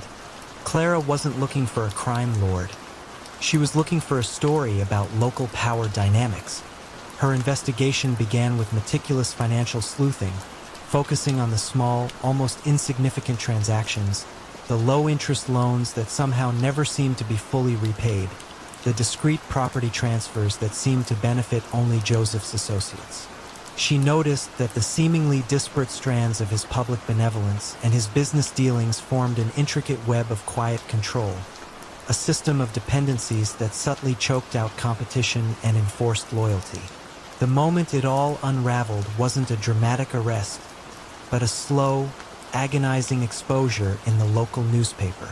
Clara published a series of articles, meticulously documenting the interconnectedness of Joseph's loans, his political contributions, his charitable giving, and the quiet failures of those who stood in his way. She didn't accuse him of specific crimes. She simply laid bare the pattern, the system of his influence. She highlighted instances where businesses that declined his assistance faced inexplicable bureaucratic hurdles, or where rivals for public contracts mysteriously withdrew their bids. The series, titled The Quiet Hand, didn't lead to a direct prosecution for racketeering or violence. Instead, it eroded his most vital asset, his reputation. The public, once adoring, began to see the carefully constructed facade for what it was, a benevolent dictatorship. His political allies, sensing a shift in public opinion, slowly distanced themselves. His business partners, fearing public scrutiny, began to withdraw. Joseph Moretti was never formally charged with being a gangster, but the quiet, persistent truth laid bare by a diligent reporter dismantled his empire brick by painstaking brick. His power had been built on silence and deference. Once exposed to the light, it simply dissolved, leaving behind only the lingering question of how many others still operate in the quiet shadows, unnoticed and unchallenged. The vintage Mercedes-Benz, pristine and polished, sat incongruously outside a dilapidated East Berlin apartment building in the early 1980s. Its sudden appearance, a relic of Western luxury in a city starved of such comforts, raised eyebrows. But who would dare connect such an emblem of capitalist decadence to the grim, efficient machinery of the Stasi? And how did a simple car lead to the unmasking of a sophisticated smuggling ring? In the shadows of the Berlin Wall, where suspicion was a currency and every whisper could be a betrayal, Comrade Viktor Volkov held an unusual position. Officially, he was a mid-level functionary within a state-owned export-import agency, a man of unremarkable appearance and even less remarkable duties. Unofficially, he was the architect of an ingenious and highly lucrative smuggling operation, exploiting the very system designed to control every aspect of life in the German Democratic Republic. His brilliance lay in turning socialist bureaucracy against itself, leveraging complex import quotas, state-sanctioned trade agreements, and even diplomatic pouches to traffic in forbidden luxuries, Western currency, blue jeans, rock music records, and even sought-after Western medications. Victor's strategy was not about brute force or intimidation. It was about infiltration and calculated risk. He understood the desperate craving for Western goods among the populace, a desire that transcended ideology. He built a network of seemingly loyal party members, customs officials, and even foreign diplomats who, for a cut of the immense profits, turned a blind eye or actively facilitated the movement of goods. The Mercedes-Benz was merely a symbol, one of many, quietly brought in under the guise of official diplomatic use or as reparations from West Germany, only to be resold on the black market at exorbitant prices. The money was then meticulously laundered through inflated state-to-state transactions for mundane goods, with the difference siphoned off and routed into Swiss bank accounts. His methods relied on deep knowledge of the system's weaknesses, the slow pace of bureaucratic approvals, the general inefficiency of state-run enterprises, and the pervasive culture of petty corruption that allowed minor deviations to be overlooked for a small personal gain. Victor would orchestrate deals for essential equipment from the West, intentionally over-invoicing by a small percentage, or declaring a slightly different, lower-value item than what was actually shipped. The difference, unseen on the official books, was his profit. He also leveraged the burgeoning cultural exchange programs, using official delegations as unwitting mules, their luggage often containing more than just souvenirs. The first crack in Victor's meticulously crafted facade came not from a direct investigation, but from a growing suspicion within the Stasi's own ranks, specifically from a young, ambitious officer named Klaus Richter. Klaus was not focused on smuggling. His initial assignment was to investigate a minor breach in state-controlled media, a sudden, inexplicable proliferation of illegal Western music tapes among university students. He began to trace the distribution chain, which quickly led him to an unexpected source: the same state import agency where Victor worked. Klaus, with a quiet intensity, started noticing small anomalies. The music tapes, he discovered, were often packaged alongside innocuous-looking spare parts imported for state machinery.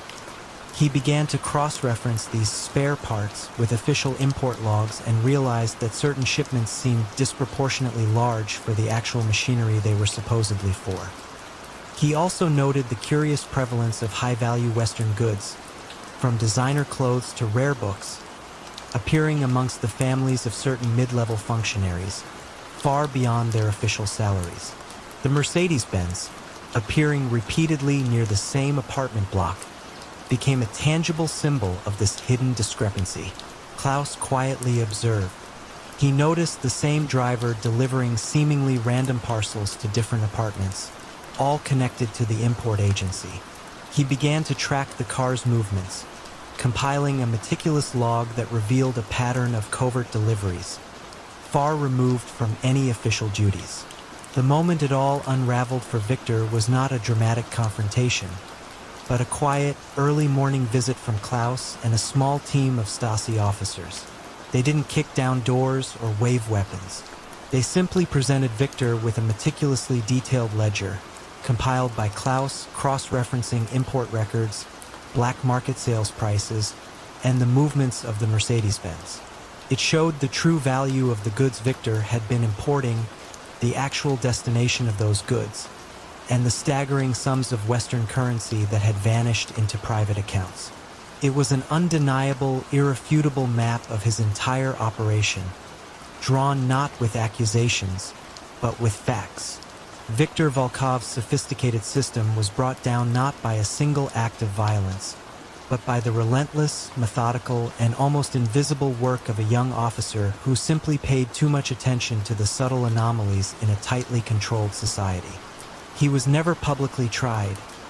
His downfall quietly erased from official records to avoid exposing the deeper systemic vulnerabilities he had so expertly exploited.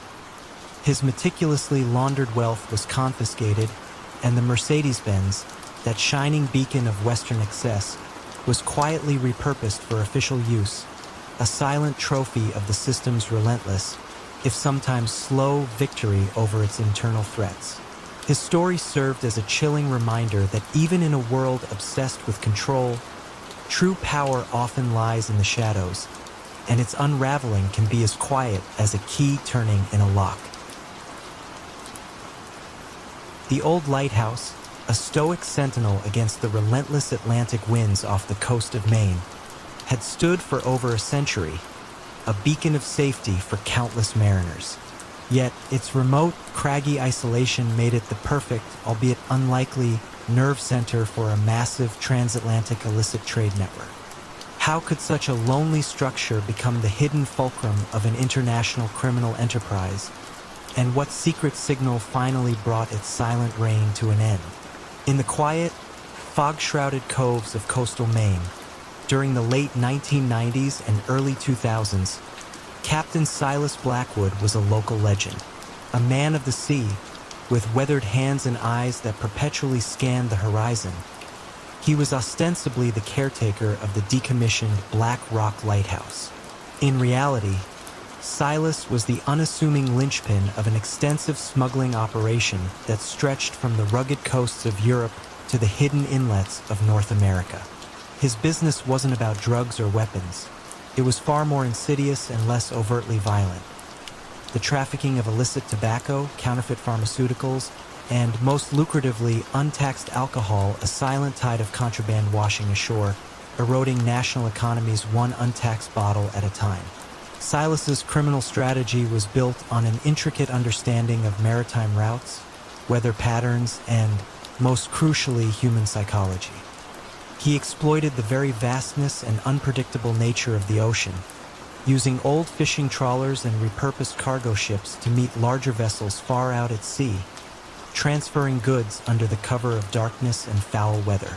The lighthouse, with its commanding view of the treacherous coastline, served as his strategic lookout and communications hub. It was equipped with sophisticated, long-range satellite equipment disguised as antique radio gear, allowing him to coordinate movements with his European partners and monitor Coast Guard patrols without detection. His network was a testament to soft coercion and deeply ingrained local loyalties. Fishermen, struggling to make ends meet, were offered lucrative side jobs, offloading packages under the guise of legitimate cargo. Small-town mechanics provided repairs to vessels that arrived suspiciously empty and departed suspiciously heavy. Corrupt dock officials were paid not to ask questions, or to simply ensure certain manifests were lost. The beauty of Silas's operation was its near invisibility. The contraband moved in small, manageable batches, integrated seamlessly into the daily ebb and flow of legitimate maritime traffic. The payments were always in cash, often routed through obscure, island-based accounts, then subtly woven into legitimate local businesses, fisheries, boat repair shops, even a small, struggling tourist resort. The illicit alcohol, brought in from distilleries in Eastern Europe, was bottled and labeled with fake American brands, then distributed through a network of independent liquor stores and underground clubs, avoiding millions in excise taxes. Counterfeit medications, often ineffective or dangerous, found their way into desperate communities seeking cheaper alternatives. It was a phantom economy, running parallel to the legitimate one, enriching Silas and his syndicate while undermining public safety and government revenue. The first ripple of disruption came not from law enforcement, but from a small, specialized unit of the Treasury Department focused on excise tax evasion. Agent Lena Petrova, a sharp, quietly determined investigator, was tracing a peculiar trend. A sudden, significant dip in alcohol excise tax revenue in certain coastal regions of New England, disproportionate to economic downturns or changes in consumption habits. Her initial focus was on large-scale distributors, but her data kept pointing to smaller, independent retailers and, curiously, a cluster of addresses near the Maine coast, all linked by unusual, infrequent, but substantial cash deliveries from seemingly disparate sources. Lena wasn't looking for a gangster in the traditional sense. She was following money, or rather, the absence of money in the tax coffers. She noticed a pattern of old fishing trawlers, registered to struggling local companies, making unusually long voyages for their declared catch, or returning with suspiciously large fuel consumption for their reported activities. The Black Rock Lighthouse, due to its remote location and sporadic, unofficial communication signals detected by satellite monitoring, which Lena's unit was quietly experimenting with, became a point of interest. The signals were not from official maritime traffic, but subtle, coded bursts of data. The moment it all unraveled for Silas was not a dramatic raid on the lighthouse. It was far more subtle, a quiet, almost imperceptible shift in the environment. Lena, through careful analysis of shipping manifests and obscure port logs, identified a specific pattern of incoming vessels linked to the sporadic satellite signals from the lighthouse. She noted that these signals often corresponded with periods of low visibility or approaching storms, perfect conditions for clandestine transfers. She also discovered that the lighthouse's caretaker, Silas, had an unusually robust financial profile for his declared income, including ownership of several local businesses that consistently reported cash-heavy transactions, slightly below the threshold for automatic federal scrutiny. The final stroke came when Lena noticed a peculiar, almost artistic, flare in the data bursts from the lighthouse. A unique, irregular pulse embedded within the digital signal, like a signature. She realized it was a subtle, almost unnoticeable numerical encryption pattern. Lena, collaborating with a former NSA cryptographer, managed to decode a series of these signals. They weren't just coordinates. They were detailed manifests, financial transfers, and coded instructions for rendezvous points. The silent signal, meant to be undetectable, became the direct evidence of the network. Silas Blackwood's empire didn't collapse in a hail of gunfire. It dissolved with the quiet certainty of undeniable data. Lena's unit didn't storm the lighthouse. They simply presented Silas with a complete, irrefutable record of his transmissions, his offshore accounts, and the detailed logistics of his entire operation. His network was too dependent on secrecy and the exploitation of vulnerabilities. Once exposed, its delicate balance shattered. Silas, facing irrefutable proof, knew the game was over. He was quietly arrested, and the lighthouse, once a clandestine beacon for a vast criminal enterprise, returned to its silent vigil, a stark reminder that even the most remote and unassuming places can harbor the darkest secrets, and that even the most subtle whispers can be heard if one listens closely enough. A seemingly innocuous glitch in a popular online gaming platform, causing a momentary freeze during a high-stakes virtual poker tournament, was quickly dismissed by most players as a minor technical hiccup. But for a highly specialized team of cybercrime investigators, this wasn't just a bug. It was a digital breadcrumb. But how could a single, fleeting network disruption expose a vast, intricate web of online illicit gambling and money laundering hidden beneath layers of digital anonymity? In the early 2010s, in the sprawling, interconnected landscape of the dark web, the architect, known only by the handle Cypher King, operated with an almost ethereal anonymity. No one knew his real name, his location, or even his gender. What was known, however, was his unparalleled genius for creating impenetrable digital networks and his quiet dominance over a sophisticated, global online illicit gambling syndicate. This wasn't about backroom poker games. It was about highly encrypted virtual casinos, anonymous cryptocurrency transactions, and sophisticated algorithms designed to evade detection, all cloaked beneath layers of legitimate-looking online activities, including popular gaming platforms. Cypher King's strategy was built on the principle of distributed and decentralized control. He didn't run a single website. He managed a constellation of interlinked, ephemeral platforms that appeared and vanished with dizzying speed. He leveraged cutting-edge encryption, quantum-resistant algorithms, and an intimate understanding of global financial regulations, or rather, their loopholes.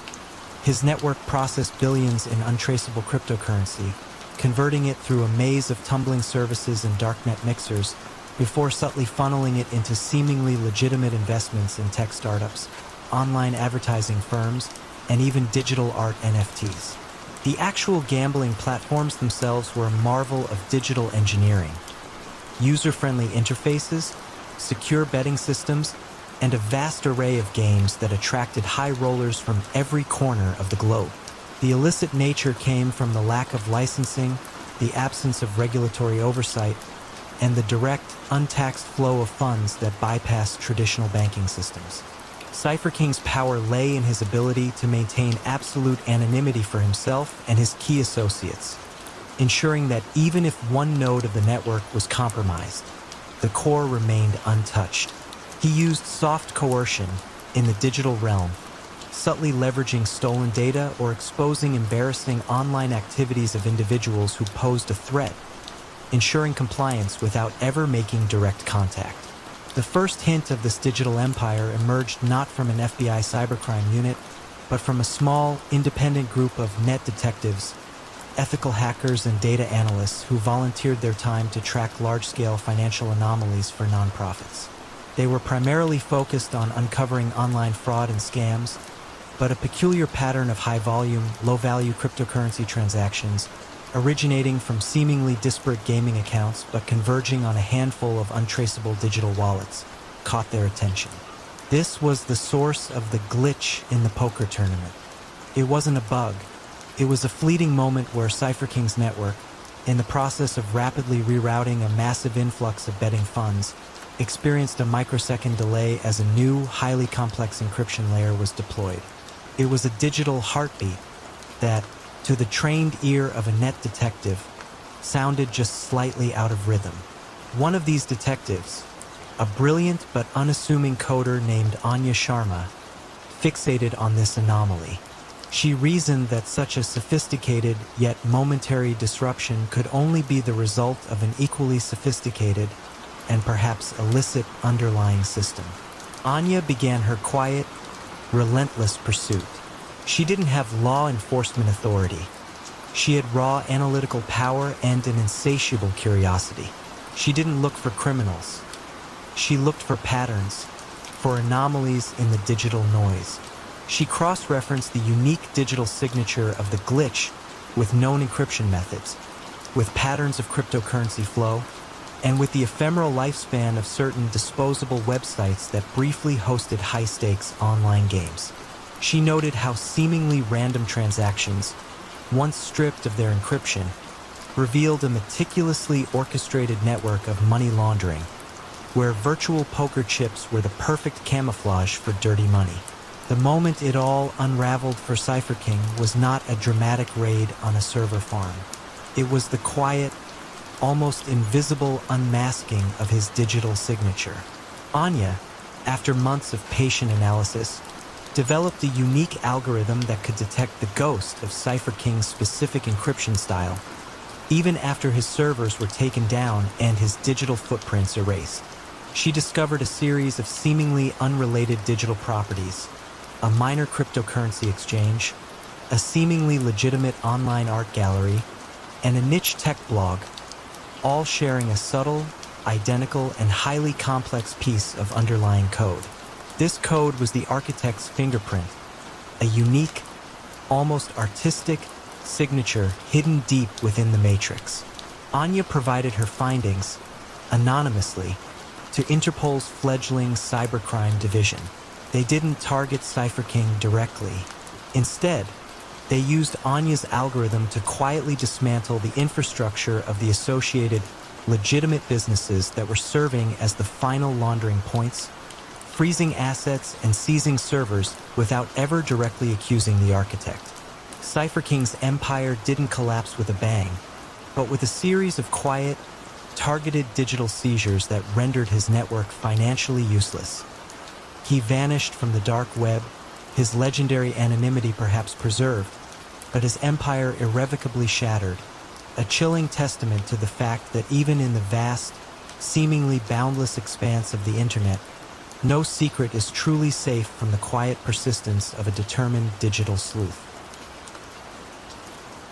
A seemingly ordinary commercial fishing vessel, the Sea Serpent, routinely docked in the small, picturesque harbor of Palermo in the late 1960s, its holds ostensibly full of the day's fresh catch.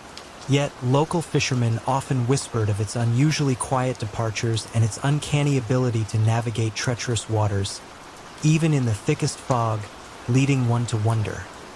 How could a humble fishing boat become the central conduit for a sophisticated, global human trafficking operation, and what unexpected human connection finally caused its carefully constructed facade to crumble? In the sun-drenched, ancient alleys of Palermo, during a period when the Mafia's influence was as deeply ingrained as the stone itself, Vincenzo the Navigator Ricci was a man of quiet authority. He owned a small fleet of fishing vessels, a fish processing plant, and a series of seemingly legitimate seafood export businesses. To the public, he was a successful entrepreneur, contributing to the local economy. In the shadowy underworld, however, Vincenzo was the architect of an extensive human trafficking network, exploiting the desperation of migrants from North Africa and Eastern Europe, ferrying them across the Mediterranean for exorbitant fees, promising a new life in Europe or even America, only to deliver them into servitude or exploitation. Vincenzo's criminal strategy was built on a chilling blend of calculated risk and ruthless efficiency.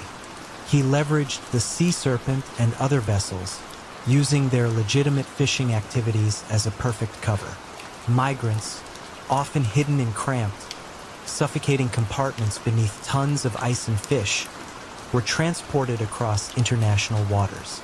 Upon arrival, they were not set free, but handed over to various organized crime syndicates, forced into labor in agriculture, construction, or illicit enterprises, effectively becoming modern-day indentured servants.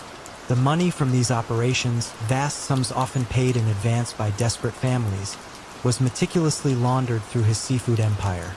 Inflated invoices for non-existent fish exports, phantom fishing hauls, and the sale of legitimate seafood at artificially high prices to shell corporations he controlled. His power stemmed not from overt violence, but from a pervasive network of corruption that stretched from port authorities who turned a blind eye to customs officials who stamped false documents. He held sway over desperate communities through a chilling combination of promises and subtle threats, ensuring that no one dared to speak out against the benevolent navigator who provided a slim, often illusory, hope of escape. He provided loans to families, securing their future payment by holding relatives hostage, a form of financial and emotional blackmail that ensured compliance. The first tremor in Vincenzo's empire came not from law enforcement, but from the unexpected conscience of a young, idealistic doctor named Isabella Moretti. Isabella, working in a clinic near the docks, began noticing a pattern of new patients, migrants who showed signs of severe dehydration, malnourishment, and, most disturbingly, injuries consistent with prolonged confinement in cramped spaces. They were always accompanied by guides who spoke for them, their eyes betraying a profound fear. The guides often paid in cash with old, worn banknotes, and their stories about how these migrants had arrived were always vague, almost rehearsed. Isabella wasn't looking for a criminal network. She was looking for answers to the quiet suffering she witnessed. She noticed that many of these new patients shared a common, subtle detail: a faint, almost imperceptible discoloration on their skin, a unique residue left by the kind of non-toxic, food-grade coolant used in commercial fishing vessels, particularly those that transported fresh fish on ice. This seemingly insignificant detail, combined with their shared physical ailments and fear, piqued her quiet suspicion. Her quiet investigation began with meticulous observation. She started noting which fishing boats were in port when these patients appeared, paying particular attention to the sea serpent, which seemed to align with the arrival of the most vulnerable and silent individuals.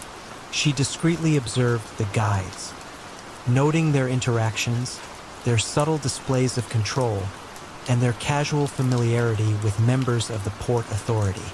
Isabella, posing as a medical researcher interested in migrant health trends, began collecting anonymous data, carefully documenting the number of such cases, their physical symptoms, and the vague, unsettling narratives that accompanied their arrival.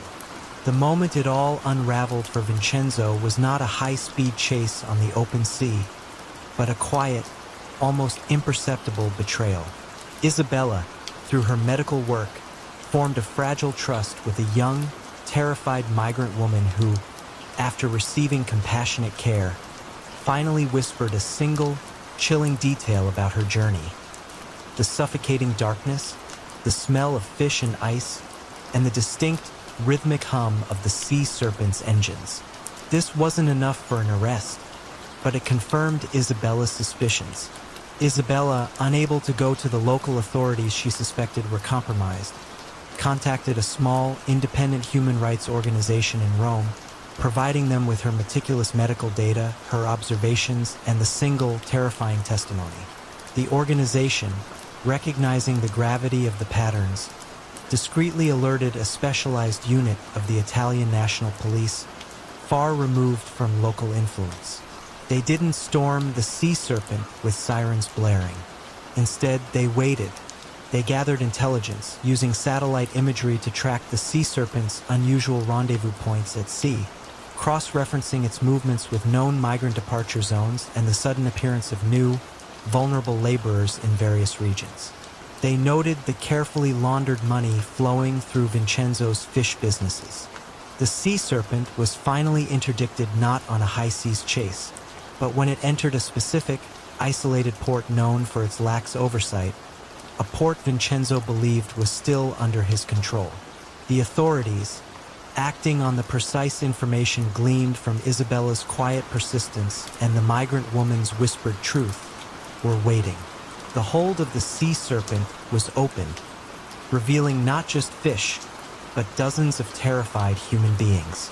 Vincenzo Ricci's empire didn't collapse with a dramatic explosion of violence. It dissolved with the quiet certainty of undeniable evidence, compiled by a compassionate doctor who simply refused to ignore the silent suffering beneath the surface. He was quietly arrested, his vast network of corruption and exploitation exposed by the very individuals he sought to control. The sea serpent was seized, no longer a vessel of illicit transport, but a silent testament to the insidious nature of human trafficking and the profound impact of a single act of courage. A solitary, oversized chessboard, tucked away in the back room of a quaint Parisian cafe in the late 1940s, was a curious anomaly amidst the clatter of coffee cups and hushed conversations. Patrons occasionally watched the cafe owner, a reserved man named Maurice Dubois, engage in intense, silent games with an ever-changing roster of equally taciturn opponents. It seemed a harmless pastime, yet it sparked a question. How could the intricate moves of a chess game mask the quiet, strategic dismantling of post-war European wealth, and what seemingly insignificant error in a single move exposed the mastermind behind it? In the immediate aftermath of World War II, as Europe grappled with rebuilding its shattered economies, Maurice Dubois operated with an almost invisible precision from his unassuming cafe. Known to a select few as the Grandmaster, he orchestrated a sophisticated black market for rare goods, pre-war valuables, and crucially stolen Nazi gold and looted art, not through brute force, but through an intricate network of quiet deals and carefully manipulated currency exchanges. His cafe was merely a front, a neutral meeting ground where the real game was played.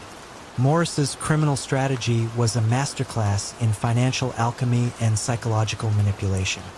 He understood the desperate need for capital in a war-ravaged continent and the desire of many to discreetly offload assets without attracting attention.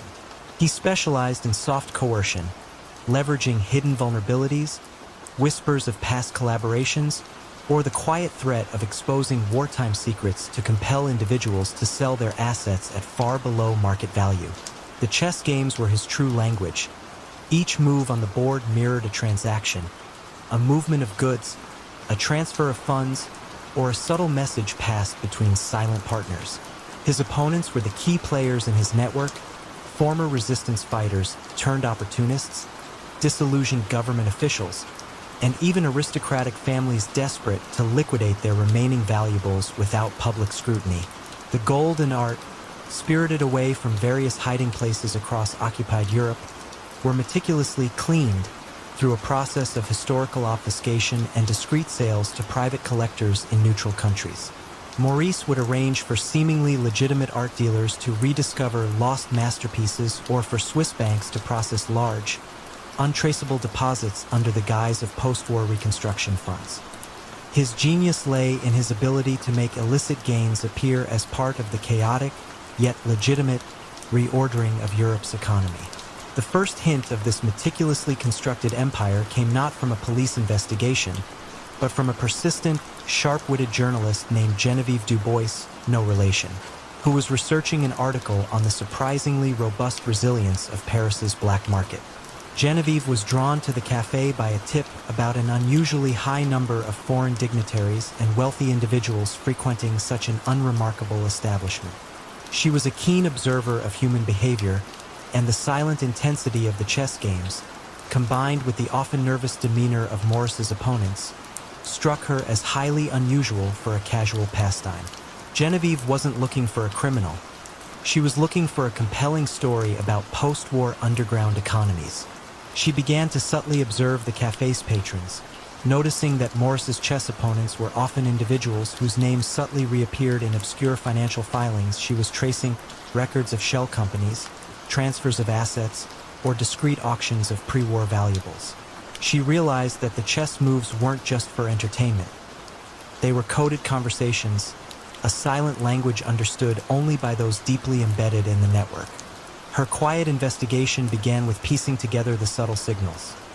A knight's move to a specific square might signify a new shipment of gold, a pawn advancement, a currency exchange rate, and a queen's sacrifice, a large-scale transfer.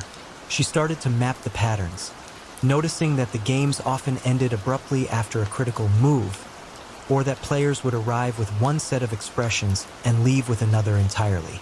The moment it all unraveled for Maurice was not a dramatic raid, but a single, subtle error made by one of his less experienced partners during a crucial game.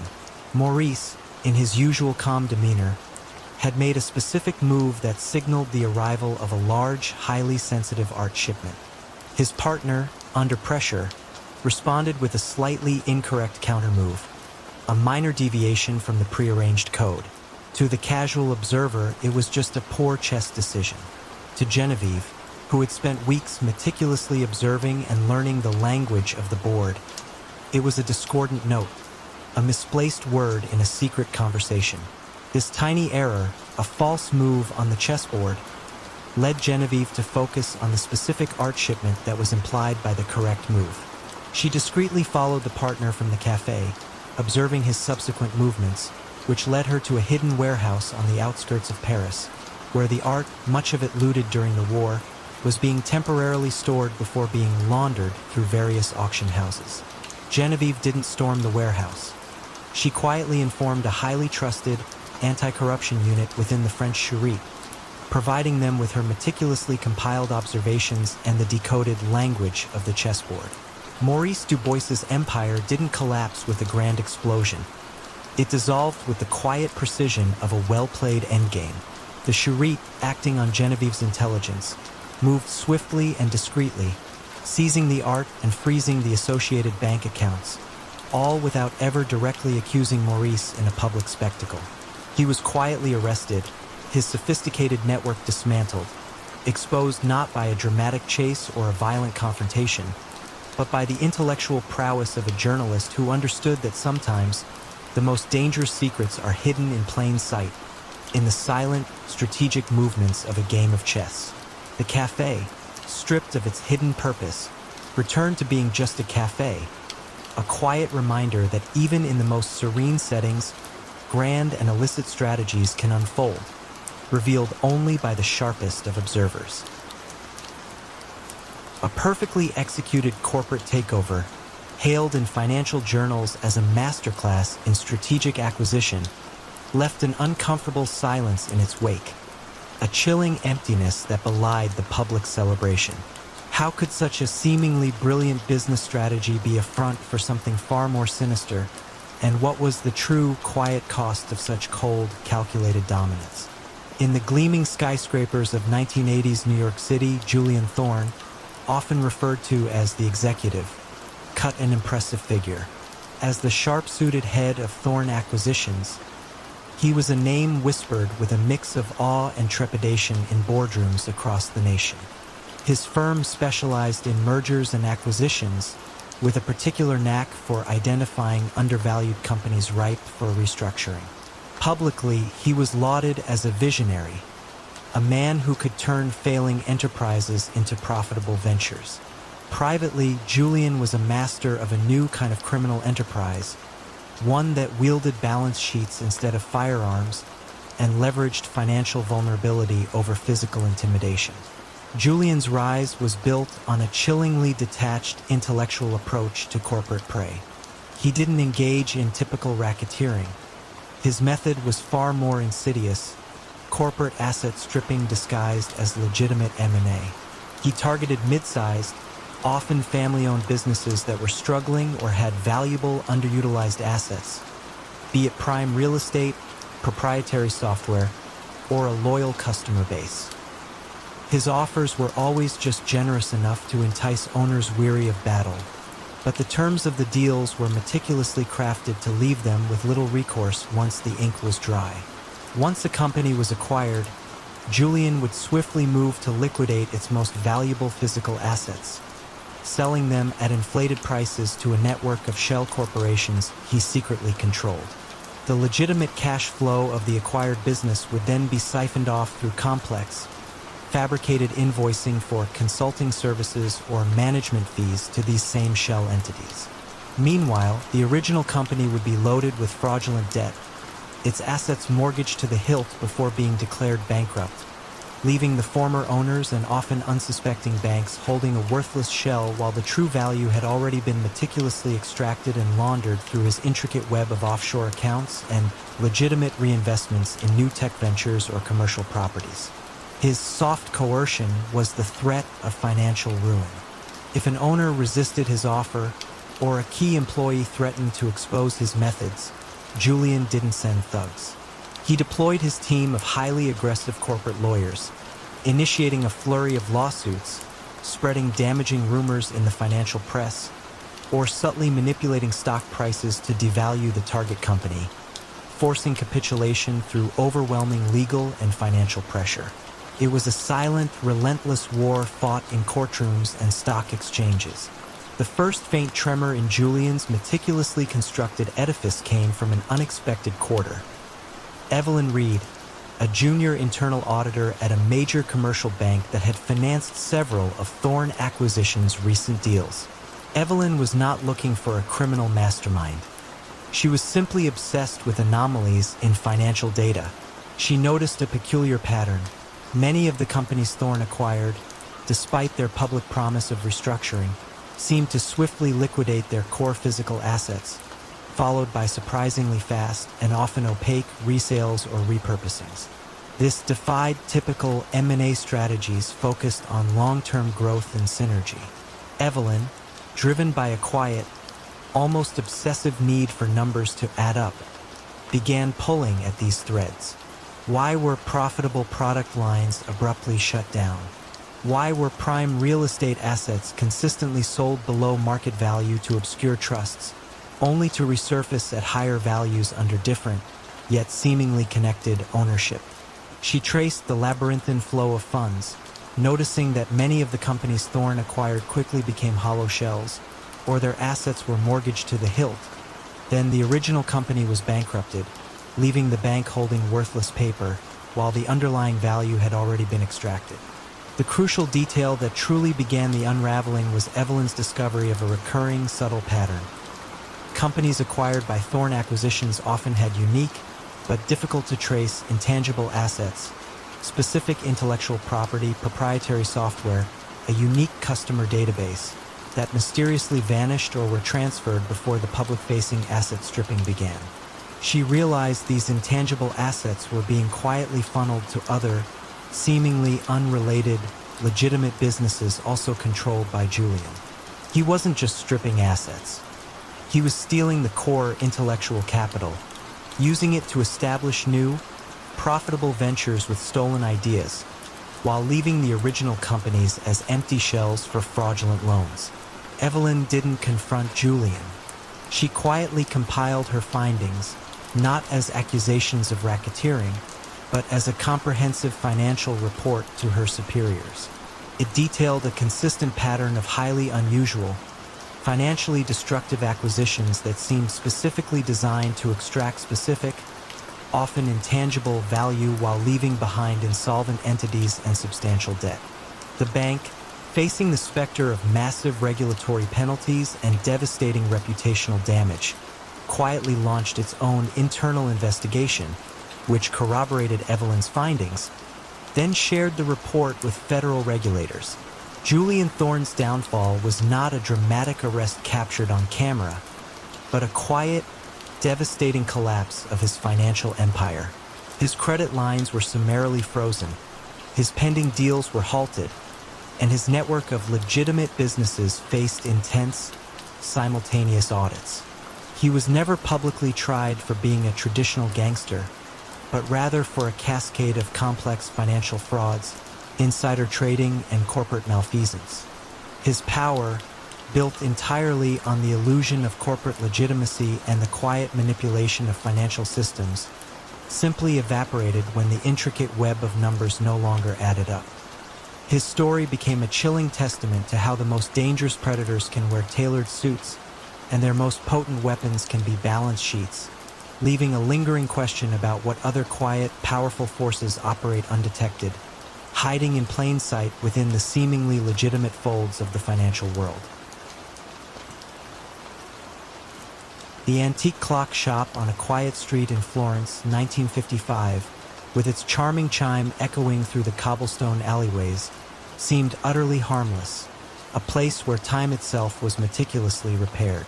Yet, a peculiar trend of rare, pre-war German timepieces appearing for sale at suspiciously low prices puzzled local collectors, prompting a silent question.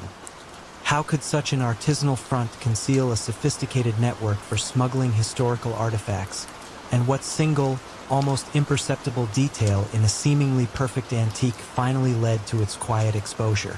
In the heart of Renaissance Florence, amidst a city steeped in art and history, Marco, the chronometer Rossi, presented himself as a meticulous and passionate horologist, a master craftsman restoring antique clocks. His shop, Il Tempo Antico, was a sanctuary for timepieces, drawing collectors and enthusiasts from across Europe. Beneath this veneer of quiet artistry, however, Marco was the central orchestrator of an illicit trade in stolen and smuggled historical artifacts, particularly those looted during World War II, leveraging the intricate world of antique restoration as a perfect cover.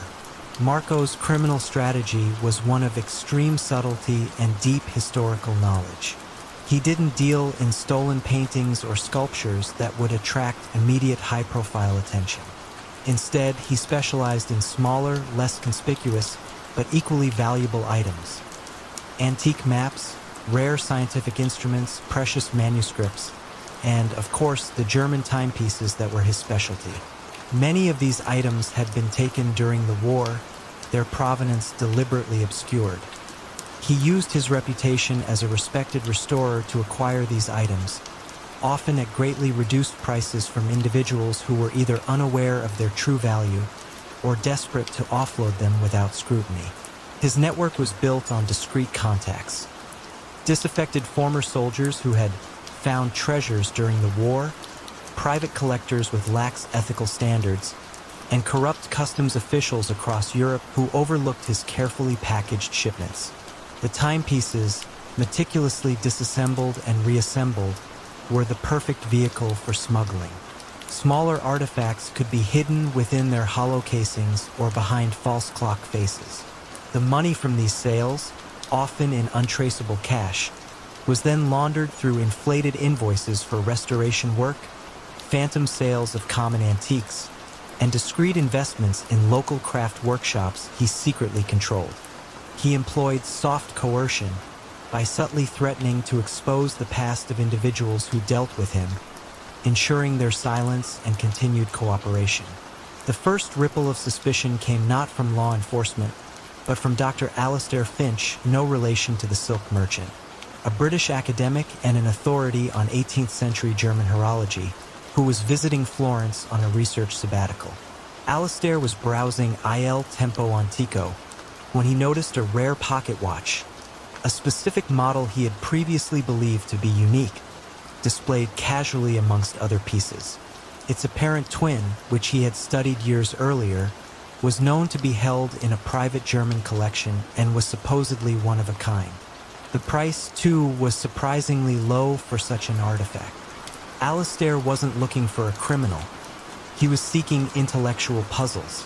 He purchased the watch, not because he suspected anything immediately, but because its existence challenged a long-held academic belief about the provenance of a specific lineage of timepieces.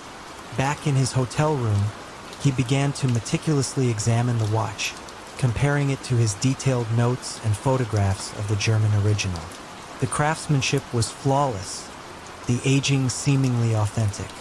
Yet, a nagging professional instinct persisted. The crucial detail that began the unraveling was almost invisible to the naked eye. Alistair, using a powerful jeweler's loupe, noticed a microscopic tool mark on the inner mechanism of the Florentine watch. It was a minutely different scratch pattern, almost imperceptible, from the one he knew belonged to the original 18th century German watchmaker. He cross-referenced this with known tool marks from various historical periods and found that the mark on Marco's watch was consistent with a specific type of engraving tool that only became widely available after the turn of the 20th century, long after the watch was supposedly made. This wasn't a crude fake. It was an incredibly sophisticated one, created or heavily altered in the modern era. Alistair didn't alert the police immediately. His primary goal was academic verification. He subtly cultivated a relationship with Marco, visiting the shop regularly under the guise of intellectual curiosity, engaging him in conversations about restoration techniques and historical manufacturing. He observed Marco's quiet, almost unblinking focus, his seemingly encyclopedic knowledge, and the curious procession of discreet individuals who visited the shop at odd hours, often leaving with nondescript packages. He also noticed that Marco seemed unusually eager to acquire specific types of seemingly ordinary, but historically displaced, items. The moment it all unraveled for Marco was not a dramatic confrontation, but the quiet presentation of incontrovertible academic proof. Alistair, having gathered enough subtle evidence, including microscopic photographic comparisons of other restored artifacts in Marco's shop that also bore the telltale modern tool marks, quietly approached a special unit of the Italian Carabinieri's Cultural Heritage Protection Command.